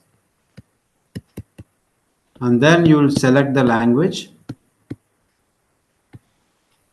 based on the availability of compiler for the chosen hardware. Remember that though you, for example, you choose some language, it might be the case that the compiler for a chosen hardware is not available, right? Or a processor is not available. So you cannot do that. Basically, you choose the hardware or microcontroller first, and then you select the language based on whether a compiler is available for that microcontroller, right? So we'll be spending time on exploring the programming languages that enable the Internet of Things ecosystem, from microcontrollers to cloud gateways, right? So this is what we are looking at.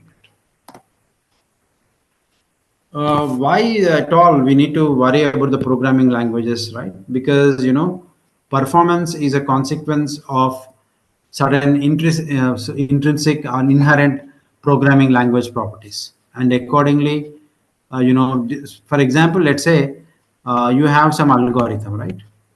Let's call it as an algorithm one, and let's consider there is language one, there is language two, and there is language three, right? So if you implement algorithm one in language one, algorithm two in language three, then you will be getting your program, L2 program, L3 program, right? And now you will be compiling it. Then you will be getting L1.bin, L2.bin, L3.bin, right? Basically, by virtue of the language inherent capabilities, this resulting binary might be having performance implications, right? So that is a whole point we are talking about. So for example, when we talk of implementation in C, which is very low level in the high level hierarchy, it's efficient, but there are risks associated with memory safety, right? Let's see, there is this new language which I recommend to all the faculty on this program to launch some courses in your respective institutions. It is called Rust programming language, whose logo is appearing in here. This is one, this C is one. And then most of you already know this Python, and this is your JavaScript, right? So JavaScript is mostly, it gives easy traceability at the cost of performance degradation, right? It is very high level language and it expects an interpreter and all that stuff. So, most of the time, hello. Sir, I have one question.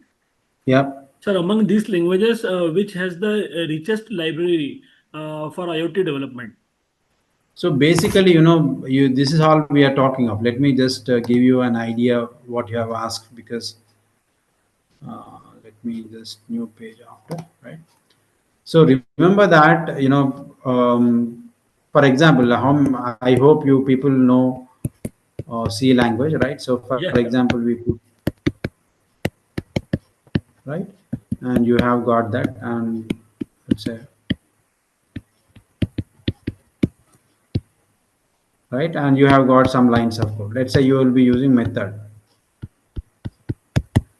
So what it means is, if we have used this method, for example, this method should be either declared in the same file or some of the included libraries, right, Manoj? Yes, yes. So now the question is, let's say this is a implementation in C language. Naturally, this lib1.h is also in C language. Otherwise, there will be wrappers on top of the binaries, right? So now the question you are asking is, which language is having the rich libraries? Yes. There is this concept of program transformation. It's a very advanced concept. Because of which, what is happening is, if you have library in some language L1, we can use the transformer to get the library in language L2. It's all, developer's prerogative, right? For example, in IIT Indore, we ourselves developed many libraries. Like, for example, it all depends. Remember that IoT per se is not different from any software program. That's the reason, right? People who have not been trained in IoT, also who finished their BTech in CSC in the past, they migrated onto IoT domain. Okay. You agree with this, Manoj? Yes, yes, yes, sir. So that is the whole point we are talking of. And again, to answer your question, which language is having rich library, it all depends. We'll see a little bit later. It all depends on who is investing efforts, right? For example, if you are a company who is worried about safety, naturally, you will be using this approach, right? To migrate all the libraries into your favorite language. Yes, yes. Right? That's how it goes. Yeah. So, where there are various, when we talk of development, it's always based on IDEs, right? So there are many frameworks. For example, STM32 is the HL framework is there. Like, for example, what are the core strengths? It all depends on what strengths it has got and what weaknesses. So, the weaknesses associated with cybersecurity is one reason why Arduino is not preferred anymore in the industry. It's only for student projects we look at it, but we don't consider Arduino in the industry grade implementations. Right? For example, we go ahead with the Rust programming language. I want the faculty in here, please start learning and at least start some student projects introducing this language to your students. If any HOD is attending this program right now, you can contact me. We are designing some interesting projects in the language of Rust. Right? So what is the important property which Rust guarantees is memory safety. And that's a very important property which is at the core of buffer overflow. Then you have got a guaranteed concurrency without data races. Right? This is very important to accomplish, true concurrency between multi-threaded implementations. Then it is more suitable for safety critical and mission critical applications. Then we go ahead with, again, I want to spend some time here, right? Page after. So remember that programming languages, right? All of the participants can answer me. What are the categories of programming languages, guys? Can somebody volunteer to give me an answer?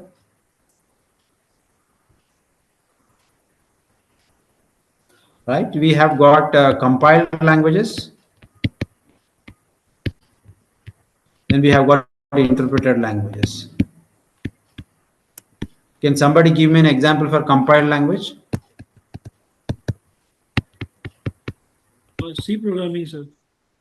Yeah, C, right? For example, C++, for example, right? Then on the interpreted, can somebody prompt me what is an interpreted language example? Visual Basic. Hmm, Visual Basic is a very old Python, thing. Nobody knows. Python. Python, right? Python is a good example, and so is Java, right? So basically, Java is interpreted by JVM, right? So now what happens is you should remember when you take a look at it. For example, let's consider an IoT application implemented with Python. So what happens is this is your microcontroller unit. On top of that, you might be either having an OS, and on top of it, you will be having Python interpreter, and on top of it, your program would be running. Right? See how many, what is the distance of this application from the microcontroller? There are one layer, one, two, three, right? So there's a three levels of transcendence that happens. In the case of C-based implementation, let's say if it is, this is the one, this is the OS, directly C runs from here. And what are the levels? You only have one and two. So that means the performance wise, always C is better than Yeah. Python, because the number of steps is less, right? That is very important for you to run. And then on the other extreme, you have got further categories of language. There is 1G, 2G, 3G, 4G, and 5G, right? So 3G is where C, Java, Python fall, right? And then 1G is your machine language, 2G is your assembly level language, 4G is, there are many, and then there is, right, constant logic, CLP, Prolog, and all that stuff, right? So again, if this is a generation of languages, but computation from the computer science perspective, we obviously have only two categories of languages. And as we have seen, compiled languages have better performance, and interpreted languages have better understandability for humans, right? You can introduce breakpoints at any point. And on the other extreme, you are having your JavaScript. Most of the time we use Node.js in IoT. Again, remember that JavaScript is understandable, but again, there are advantages, event-driven, non-blocking, and all that stuff, right? So, and primary use cases are for IoT gateways, right, and on the edge computing. Most of the time, JavaScript is used for data visualization interfaces and backend service, right? So this is how the stack looks like when we are talking about JavaScript. Remember that JavaScript is definitely a no alternative to implement on resource constrained microcontrollers. Agreed? So please make note of this point. So just to quickly summarize what we have discussed now, we have looked at the properties of C, Rust. A variant of Python is MicroPython, suitable for microcontrollers, but still it is only for experimentation. Then you have seen the JavaScript. Remember that after you compile, the binary is having a very low footprint. It might be a little bit heavier, and this is even heavier, right? So for the same performance, but the performance is very high with respect to in the C program, almost near to C. Of course, a good competitor is also another language called Go language, Golang, created by Google. Performance is a little bit lower than Rust in the case of MicroPython, and it's even lower JavaScript. You should remember that ecosystem is very much important because it's a new coming technology. So We need a lot of community support. That's the reason JavaScript continues as of now. And this is more or less stable in terms of support. This is the way you can put 3 and 4. Right, so our students have a lot of opportunity to contribute in here. That's the reason I am saying all faculty who are on this program should start their projects in the Rust programming language. Again, remember that each language serves specific niches in the IoT ecosystem, from resource constrained devices to powerful edge computing platforms. Got it? So what it means is, let's say if you are implementing an IoT system with an edge that is having enough computing power, so you can go ahead with Node.js, right? But for instance, it is having less computing power and you can't, you need to deliver high performance, then you need to choose C or C++. So again, we will not be doing anything of this. This is what I made it for some other course at the institute. Whenever there is another course, I'll inform Manoj and you people can join. We are having a course in a month's time, next month. Manoj has suggested Yes, a sir. date. Yes, sir. I'll send you. I'm Yeah, waiting for that.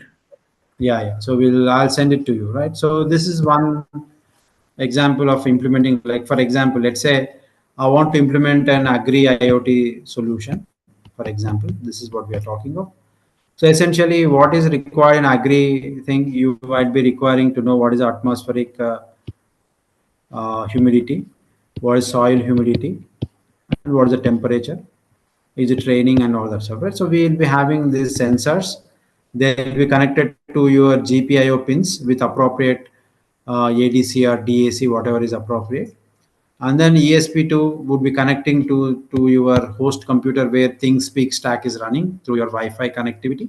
And once it is done, you will be writing your own action scripts on the ThingSpeak, because ThingSpeak is a IoT platform which lets you to configure what programs to run when you after you read the inputs from your sensors, right? So basically, this is what it is, having a soil sensor, right, connected to GPIO pins of an ESP32 thing, which connects to the host computer through our IP gateway, for example, and then it connects to ThingSpeak running on the cloud or a full-fledged computer. For instance, Rust, if you are keeping an eye on market, more and more software is getting introduced into your cars, right? So there's an opportunity for you guys to collaborate with us, and you launch your own courses in Rust for automotive software systems, right? So this is a very the critical advantage of using Rust in automotive domain is it guarantees reliability, and it also guarantees safety criticality, right? And also delivers real-time performance, which is a must in automotive, like this is automotive IoT, right?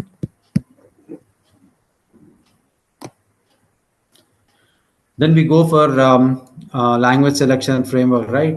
Basically you need to make a decision making guide whenever you are doing any development activity, right? Which forms the basis for a choice of appropriate programming language for your ongoing IoT project, right?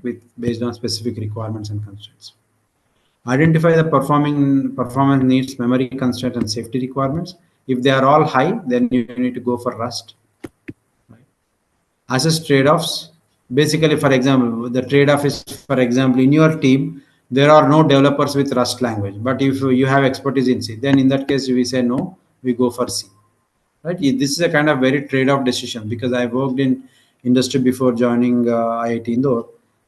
So we will be having a very crisp meetings on closing these issues before we endeavor on development activities, right? This is where it's important. And then remember that maybe you are having good knowledge of C, but the ecosystem requires some libraries which are not available, right? In that case, you need to choose the language for which libraries readily exist, and then you try upgrade your team skills. Got it? Right. Then we talk of performance benchmarks, for instance, right? Like you can see in here execution speed wise, it's taking very less time in milliseconds. uh, for example, this is the execution speed we are talking of. right? And power consumption, if you see for the same functionality, you see for the same implementation between C and Rust, the power hungriness has increased, right? And for example, if you consider the power requirements of implementation in C versus an implementation in JavaScript, it is even higher. You see, guys, these things matter. These are the decisions which we need to pay attention to, because most of the IoT devices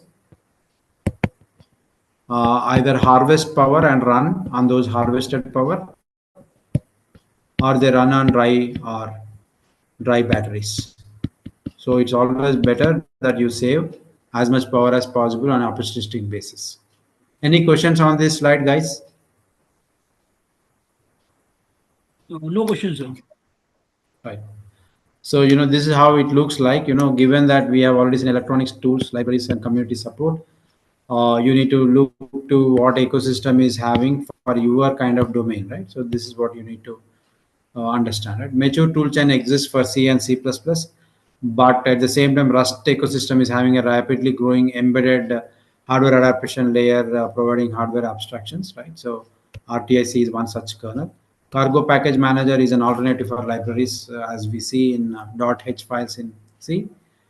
On the contrary, Python ecosystem has got rich educational resources. That means your team can learn quickly. But again, remember that no matter what you learn, what is important for you is the performance, right? Like for example, no matter however the community support exists or whatever, you cannot beat the performance of C. So it all depends what is close to your heart. So let's summarize what we have seen in this part of the course. The future trends in IoT programming, right? Emerging development and trends that will shape the future of IoT programming language development practice. There is something called as WebAssembly for IoT, enabling portable, secure code executions across different IoT platforms with near native performance. AML integration, which are already being taught continuously for the last 4 or 5 days. Then there are languages where security is first, right? And then there is something called as low code platforms, like basically visual programming environments, reducing the barrier to entry for IoT development. Best practices for language selections is always you start with the requirements, right? Do you need to do prototyping? Then you go ahead with JavaScript or whatever, and then you can migrate the application after application logic is correct. Sir, Then I you have go one for it. question. Yeah. What is the role of public key infrastructure in IoT? Means as far as the security is concerned. So basically, you should remember that public key infrastructure, those things come. We are not talking about the encryption or decryption Yeah, here, yeah, right? So, that I am aware, sir. right. So Yeah. basically, these things are abstracted in the IoT protocol, Okay. and we'll see at the end of in the third part three, right? So basically, that part is an integral layer of communication stack. Okay. Okay. So whether you encrypt, decrypt, it all depends on the security of it, and then what is the risk. And then you need to know what is the key exchange things. There's a big risk, but that is not what we are focusing on. As the title of today's talk, it's about electronic platforms, Yeah, yeah, yes. languages, and frameworks, right? So we are just sticking to these lines. Okay, okay, okay, sir. Thank you. Right. The key takeaways for this part that we have done is these are the languages that we have looked. We have seen how we can prototype, and then how we can do an optimization and deploy. Right. So I'll give a brief pause in here, Manoj. Can you garner any questions? Because once we finish part three, there will be no time for us to interact. Can you Okay. ask any questions in the chat box or announce it in No, no, in no, the sir. meeting? There are no questions. Okay, good. Right. So this is the summary of our discussion, right? You need to choose based on what is required. Like, it's not that you are never going to build a for example, you are never going to build a house more than 100 square yard. Then there is no fun in buying 1 hectare of land, right? In the same sense, you need to take a wise call on what is required, can be offered, and what are the features that are being promised. Do we need it? Accordingly, you will make a choice, right? So that brings us to part two completion. Then we go for open source tools and frameworks.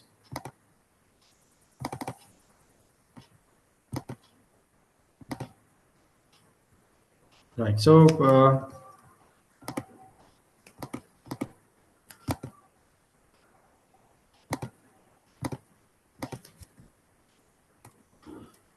right, most of the time in academia we are using Arduino, but I recommend not to go ahead with Arduino anymore. Please start using Rust, and Rust supported hardware ecosystem is growing. Then you have got Node-RED is one other thing, MQTT and Grafana, right? So we'll see what they are. Right. So remember that in IoT framework, tools and frameworks matter because it is like this. Let's say if you are looking to activity and timeline, what happens is um, let's say you are talking about your requirement phase, so that should be done as shorter as possible. And then let's say you are now doing a design activity, let's say that is done here, and then you are having your implementation activity. Let me take another page, then we so let's draw this timeline. This is very important for us to understand what is the motivation.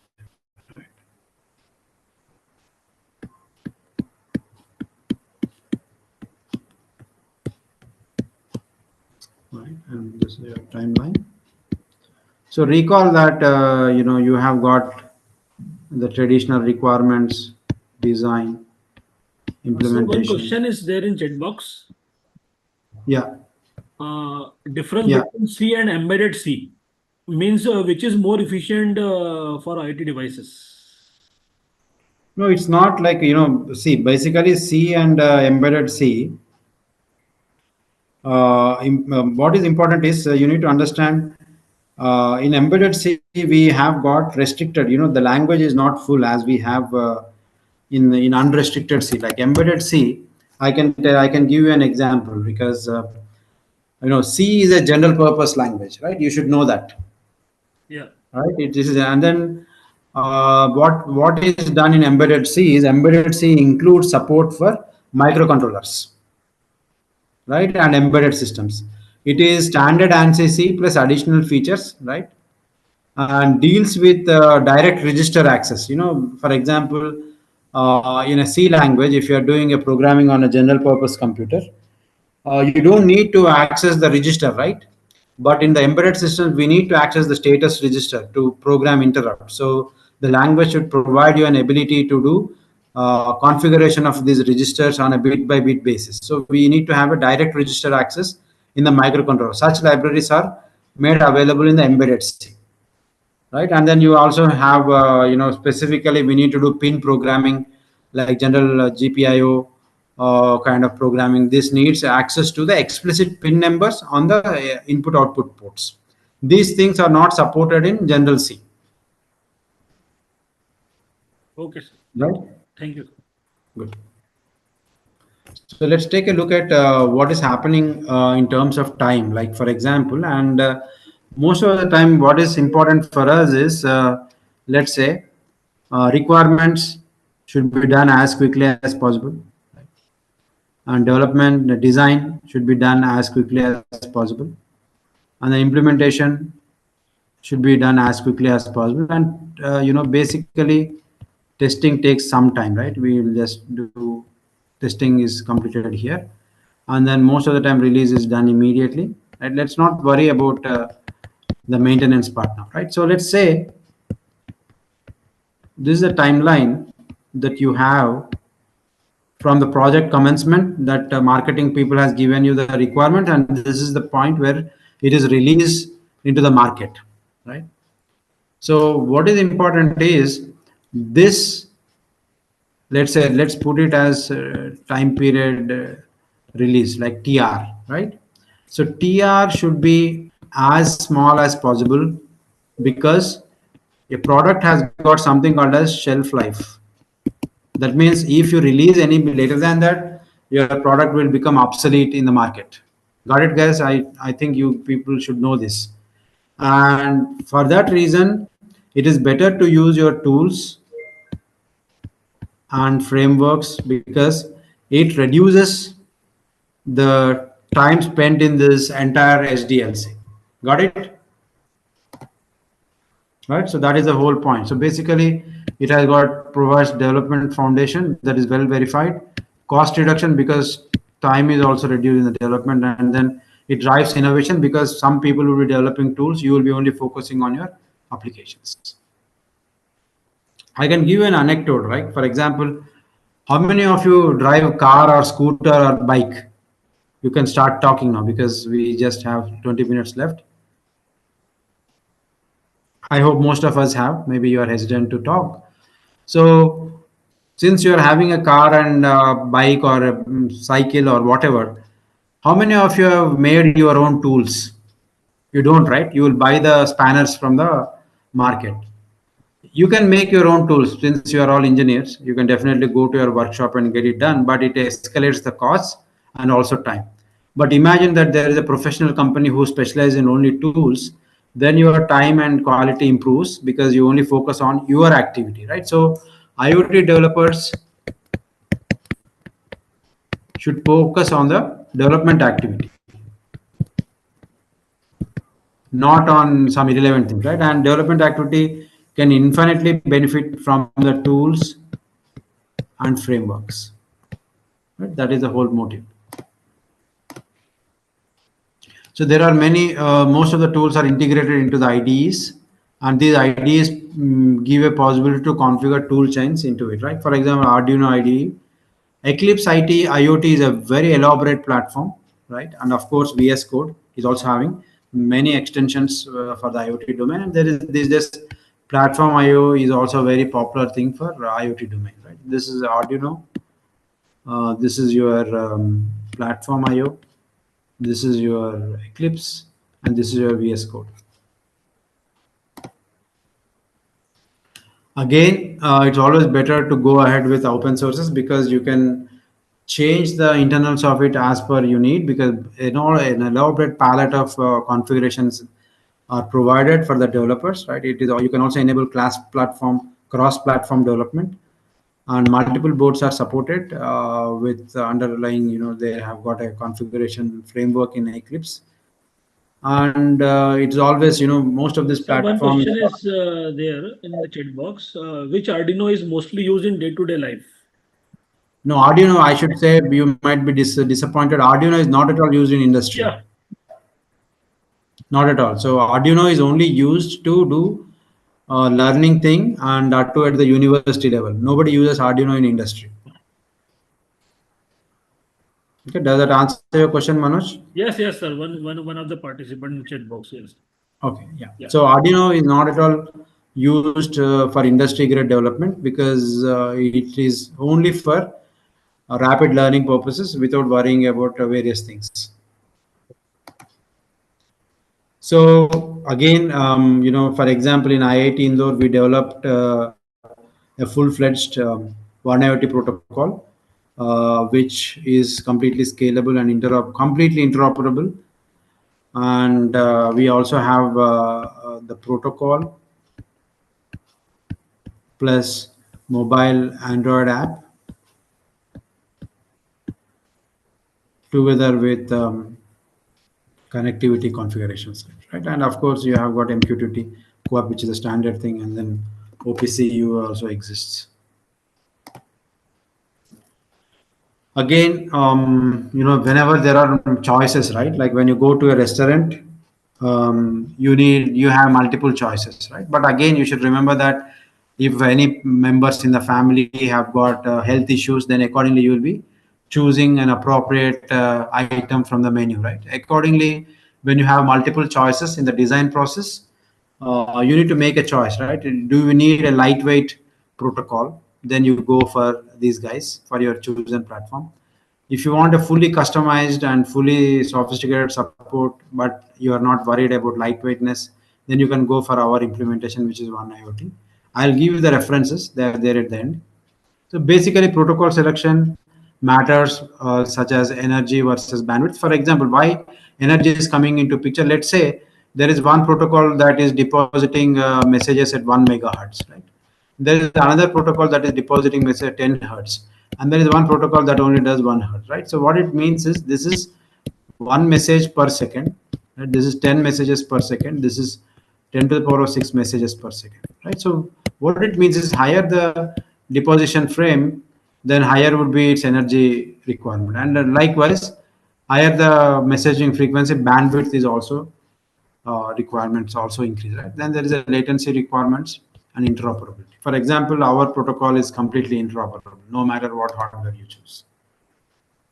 Then we come to the concept of simulation and emulation tools. Like for example, you want to develop your IoT solution for some XYZ model number 123. This is your chip for which you need to develop your code, right? But basically that chip might be only having it can be programmed only 10 times, right?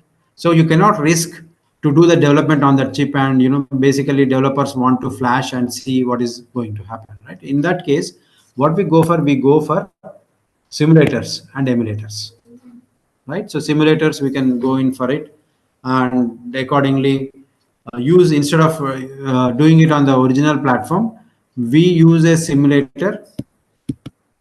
Okay, let me use the word, we use an emulator that runs on a hardware, some other hardware, but it provides the behavior that the developers need. So what it means is, onto the emulator, if you have compiled for that hardware, you can launch it on this emulator, right? This is what we are looking at.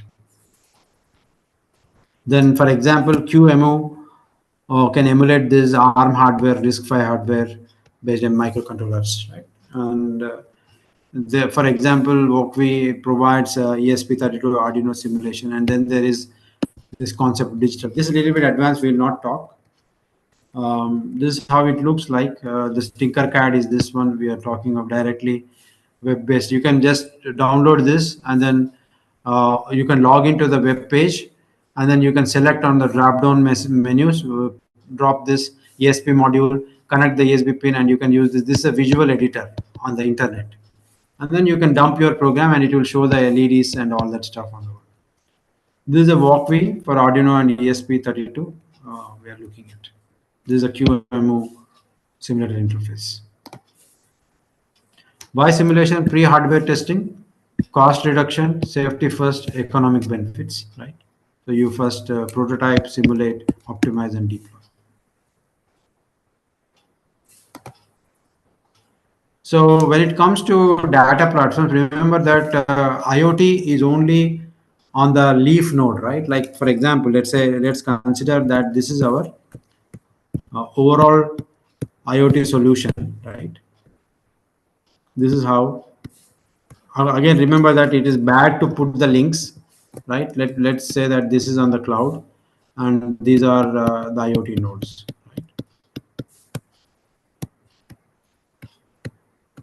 These are all IoT nodes, for instance, right?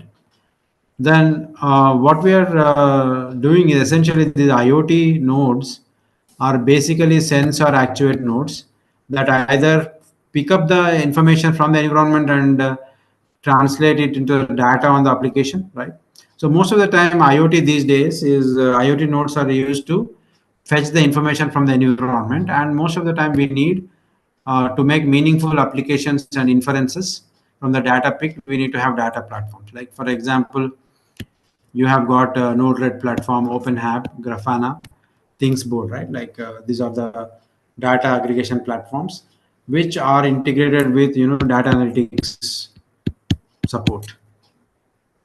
That is not part of the course. That's why we are not spending time, right? So for example, we might be using an ESP32 to sense, like for instance, most of the time in some places, what happens is we need to do some kind of, let's assume that we have deployed the ESP32 based sensor nodes on a on a bridge, right? So on a bridge, for example, this is the bridge, right? And this is the water, and then this is the bridge, right? So you can put your nodes on the bridge so that if there are any vibrations or if there are any failure modes, you can collect it, right? So those IoT sensor nodes collect the data, right? Through, for example, in this case, temperature from the field, and then data processing is done on the node, right? We do to message subscription and topic subscription, and rule engine runs your algorithm, right? So let's we are almost at the end. So what you need to remember is there are n number of benefits associated with open source platforms, right? First, cost effectiveness. It is completely flexible. You can compile the entire binaries from scratch because it's all open source and they give good documentation, and community gives you a lot of support, right? Basically, you can see the cost benefit analysis of open source projects reported in the industry. Like scalability wise, you benefit 20%, and in terms of getting live help, you benefit to the project in the order of 25% in the costs as well as time, flexibility, and cost saving, right? Let's go ahead. Right, so this is what we have done in part 3. Specifically, we took a look on uh, IDEs and tool chains. Remember, guys, don't be worried because we only had 1.5 hours. You cannot be taught any tool. It's only for you to get started. As a faculty, you should be aware of what tools exist, and this material and this entire lecture was to open your awareness to many things which you can build upon after the course is over, right? So these are the communication protocols range of that we have, and these are the simulation tools and data platforms, right? So thank you. We'll stop here. I think we only are left with some 5-6 minutes. Manoj, just invite the faculty to talk because they So can ask. this is the last session of today, sir. Oh, okay, good. Yeah, there are only 2 sessions. Yeah, every day there are only 2 sessions, Okay, except good. the last day. Okay, good. So, for example, these are the references that I have used, right? So these most of the material is. Sir, kindly share the Yeah, PPTs yeah, of both the sessions because everyday participants are like we need to share it with participant as per tell we need it, sir. So kindly share yeah, both. yeah. Because I'll not be giving you the slides in a downloadable format. I'll send you the link which you Okay, can always access. okay, okay, Okay, okay, so that's how okay, sir. it works. Okay, Right. sir. So I'll give you the link and you can share it with the Yeah, participants. yeah, yeah. This is how these are all the references. These two are our works in the lab, and these are from the other groups. Right. Definitely will go through these references, sir. Yeah, yeah. Good. So can you ask all the participants to turn on their cameras? Then we'll talk. Yeah, yeah, yeah, sir. Participants, please turn on your camera so that we could take one snapshot. All participants, please turn on your video.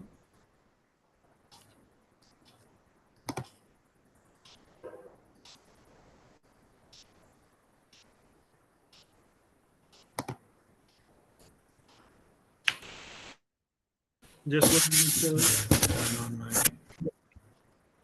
So let me turn on my video. Just 1 minute, sir. Yeah, yeah, please, sir, turn on your. I turned on my video, but for some reason You are it's not not visible, showing. sir.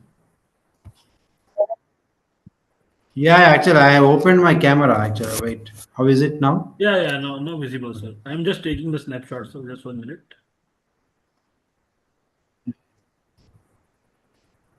So nobody is turning on their cameras. Like you are not on the screen or what? No, no, sir. Uh, Participants, please switch on your camera. Sir, they are messaging that it is disabled by the host. Sumit, sir. Can we do it? Oh, Sumit sir, are you there?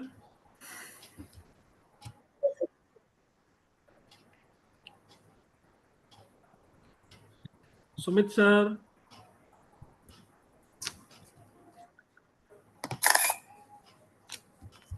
so in the meanwhile, I would like to talk to the faculty because there's an opportunity to Yes, sir. Yes, sir. Yes. interact with the faculty to know in general, right? So, how many of you guys are from Chemeri Devi, Manoj, in Uh, today's session?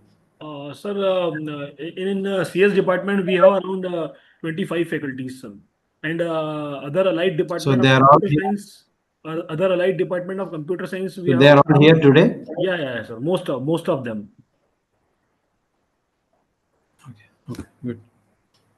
So basically, we are having in the next month we are hosting a 2 days event for that lets you to understand how to develop courses for upcoming topics. We are working. We have a project from Mozilla Corporation. Okay. Most of you might be aware, Mozilla is the corporation behind Firefox browser. So we have a sponsored project going on. So I'll be hosting. I'll send you an email with the pro forma and all that stuff. So I recommend to at least send some 10 faculty, senior faculty from CDGI. Okay. I'll also come and meet your director Yeah, we are most welcome, sir. sometime, right? So and also, how many of you are joining from other parts of India? Can somebody speak? I see nobody is speaking. You are learning a lot from students. Yeah, sir. Most of the state, Tamil Nadu, Andhra, Kerala, West Bengal, means CG, Okay. so many, so How many many. are from? How many of them have joined from Andhra Pradesh? Anybody here from Andhra Pradesh? Can somebody speak? Nobody is speaking. Sir, actually, we have muted Sumit sir. Hello, Sumit sir. Can we unmute all the participants? You need to let them speak, right? So this is the last day of the course, or you No, still no, have sir. more No, days? no, sir. Saturday is the last day. This is the fourth day. So it's a 6 day FDP, sir. So tomorrow we'll have two session Okay. and Can one you can session. you Yes, sir. can you turn off the microphone? Uh, Jiten sir. Jiten Yes, sir. sir. Yes. Sumit sir is not there. Yes, sir. Sumit sir is currently not present, and I Okay. am co-host, so I cannot provide you that. Sir, there might be our host is busy due to some might problem. Hmm. So he can Okay. unmute all the participants because we are co-host. So we don't have a right. Hmm. Yeah, yeah. Okay. Let me see if I can do it. Yes, security mode, whiteboard settings. Allow show meeting 9 participants. Gallery show.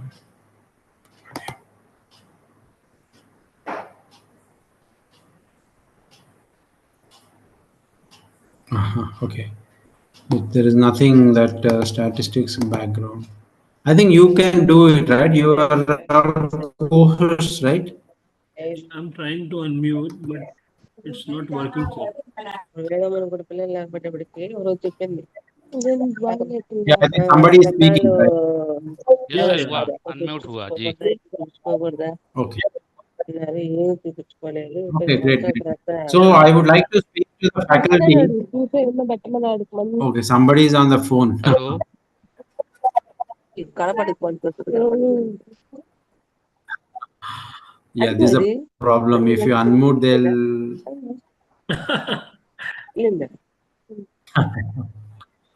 they'll speak to, they'll speak anything, and that's also be a problem. That's also, Sir, can you tell yeah. So handling problem statement in IoT-based applications? yeah, so basically, heterogeneity is the major issue, and then we need to talk of uh, traffic. सभी को जो Yeah, actually, there is one speaker by name Valli Devi. She is continuously speaking. You can mute. Can you mute her, Manoj? Sir, I don't know the Sir, name of actually, I am participant. trying to. Sir, actually, I am also trying to mute her, but I am unable to do that. What's the name? Valli Devi, T. Valli Devi. That's what she is the one who is speaking all the time. Okay. Maybe she joined on phone, and that's all. Yeah, yeah. Hello. That's why sir, we muted all the participants because Yeah. this is one of the Anybody, very public. any other faculty who have any questions?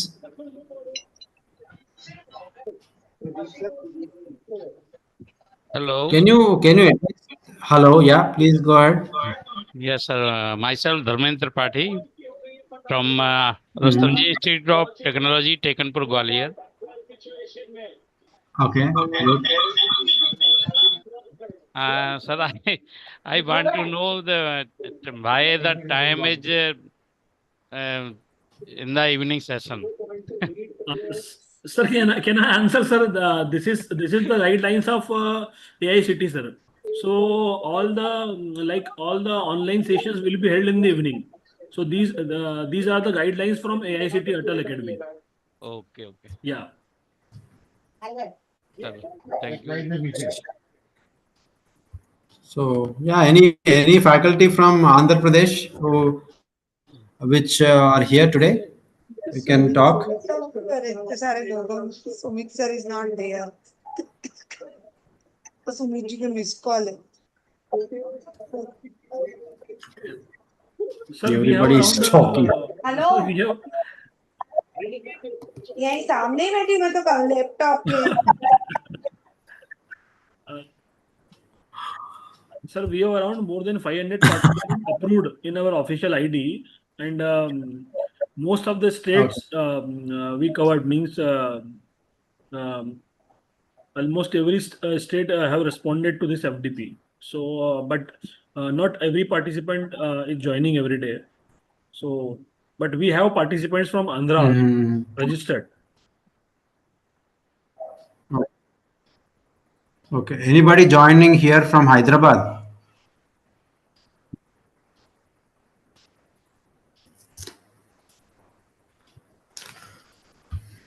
Okay, that's it. So we have anything else, Manoj? We can Sir, close the session, right? Since I sir, see nobody is tired. it was one of the best session I heard. Another, and it was a wonderful experience, and we are highly grateful to you, to deliver two sessions, two wonderful sessions in this FDP. So we'll remember it always, sir. Over to you, Harshita ma'am. Yeah. So just Yeah, 1 minute. Yeah. Yes, sir. Yes, just sir. in case, I wanted to know like how many have joined here from Indore, from not from Semeri Devi. Anybody joined from Medicabs, Indore Institute of Sir, we have participants from Acropolis. IIST, Indore Institute of Science and Technology, sir. Oh, good. Yeah. Anybody from this Sri Vaishnav Academy? These guys. Anybody here? Sir, someone is writing in the chat box there from Acropolis. Yeah. Oriental University Oh, okay, also, okay, sir. good. Oh, good. Yeah. At least I'm just seeing like how many have joined And there are from so many faculties from Swami Indore. Vivekananda Engineering College, sir. Yes, sir. SK Okay. item, then somebody is writing from Punjab, and we Okay, have so there many. are two guys who wrote from Hyderabad. So they have written two guys from Hyderabad. Jabalpur SRM, Neeraj, Jabalpur SRM. Neeraj and Sharma. Neeraj, where are you from, Neeraj? Which institute? Dr. Neeraj, which institute you are from? Okay, one is Malwa Institute, SRM. sir now participant unmute themselves. Participants, you can unmute Yeah, but I yourself. think they are not. Sir, Karnataka, one participant is from Karnataka, T. Oh, John Swami. Institute of Technology. Okay. Yeah. So one is SD Bansal. Okay. Yeah. SD Bansal Swami Vivekanand Gujarati Innovative College, Malwa Institute of Science and Technology, SRM University, Tamil Nadu. Yeah. Hmm. Then from Chhattisgarh, Polytechnic Yeah. Chhattisgarh. Then Maharashtra. Then Jabalpur Gyan Ganga College. Mm-hmm. Okay. Gyan Then Ganga, Jabalpur. Okay. SKN COE Pune Maharashtra. Then Chandigarh University Punjab. Then Parul University Gujarat. Oh, Dr. okay. Vinod Kumar is from Parul University. And IILM University Greater Mm-hmm. Noida. IPS College of Technology Gwalior. Okay. Okay. Then Riaz Banu. It's Andhra. Sir, Mm-hmm. Andhra. You were talking about, I think, sir. So Mm-hmm. See. Professor Riaz Yeah. Banu Sheikh is Yeah. Yeah. from TRR. Andhra. Okay. TRR College. One guy is TRR College of Technology, Hyderabad. Okay. Yeah. Sage University, Yeah. PhD College. Yeah. So yeah, that's nice. Like, but anyway, have you taken a screen capture, Manoj? Just one. Yes, I'm continuously taking the snapshots. It's been taken so many Sir, snapshots. good evening, sir. Yeah. Good evening. Good evening. Who is Yeah. it? Arvind. This is Aravind Rajan from Kalasalingam University, Tamil Nadu, sir. Oh, good. Good. Good. Yeah. Yeah. Did you find the session interesting? Very interesting, sir. There is Thank you, sir.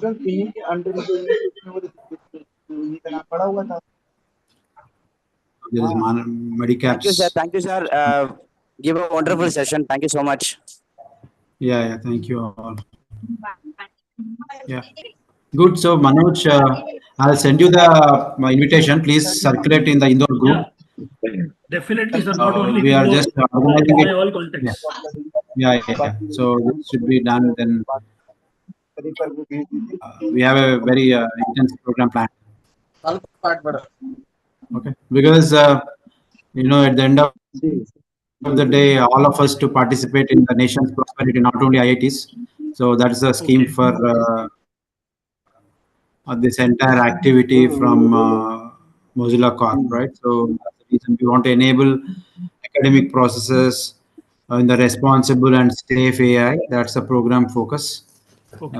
which is being planned for 2 days. And that I'll send you tomorrow. That's a So two-day activity because, dates are finalized. yeah, I think that's what you suggested, 10th and 11th. No? We are going ahead with that plan only next Okay. month. Okay. Next month. Yeah. Good. Yeah. If you have any questions, please ask. Otherwise, we'll close the call, right, Manoj? Okay. Okay, sir. Sure. Okay, it was very interesting. Okay. Yeah. Great. Great. Yeah. Thank you. Over to you, Harshita, ma'am. Yeah. I sincerely thank Dr. Gauranath Banda sir for the wonderful presentation. Your insights have given us a clear understanding of the subject and inspired us to think about the future possibilities in this field. We truly appreciate the time and the effort you have put into sharing your knowledge with us. Thank you so much, sir. Now, I would like to thank all the participants also. Before we conclude, I would like to inform that tomorrow's session will also be at 6 p.m. and we look forward for your valuable presence. Thank you and have a wonderful evening ahead. Thank you.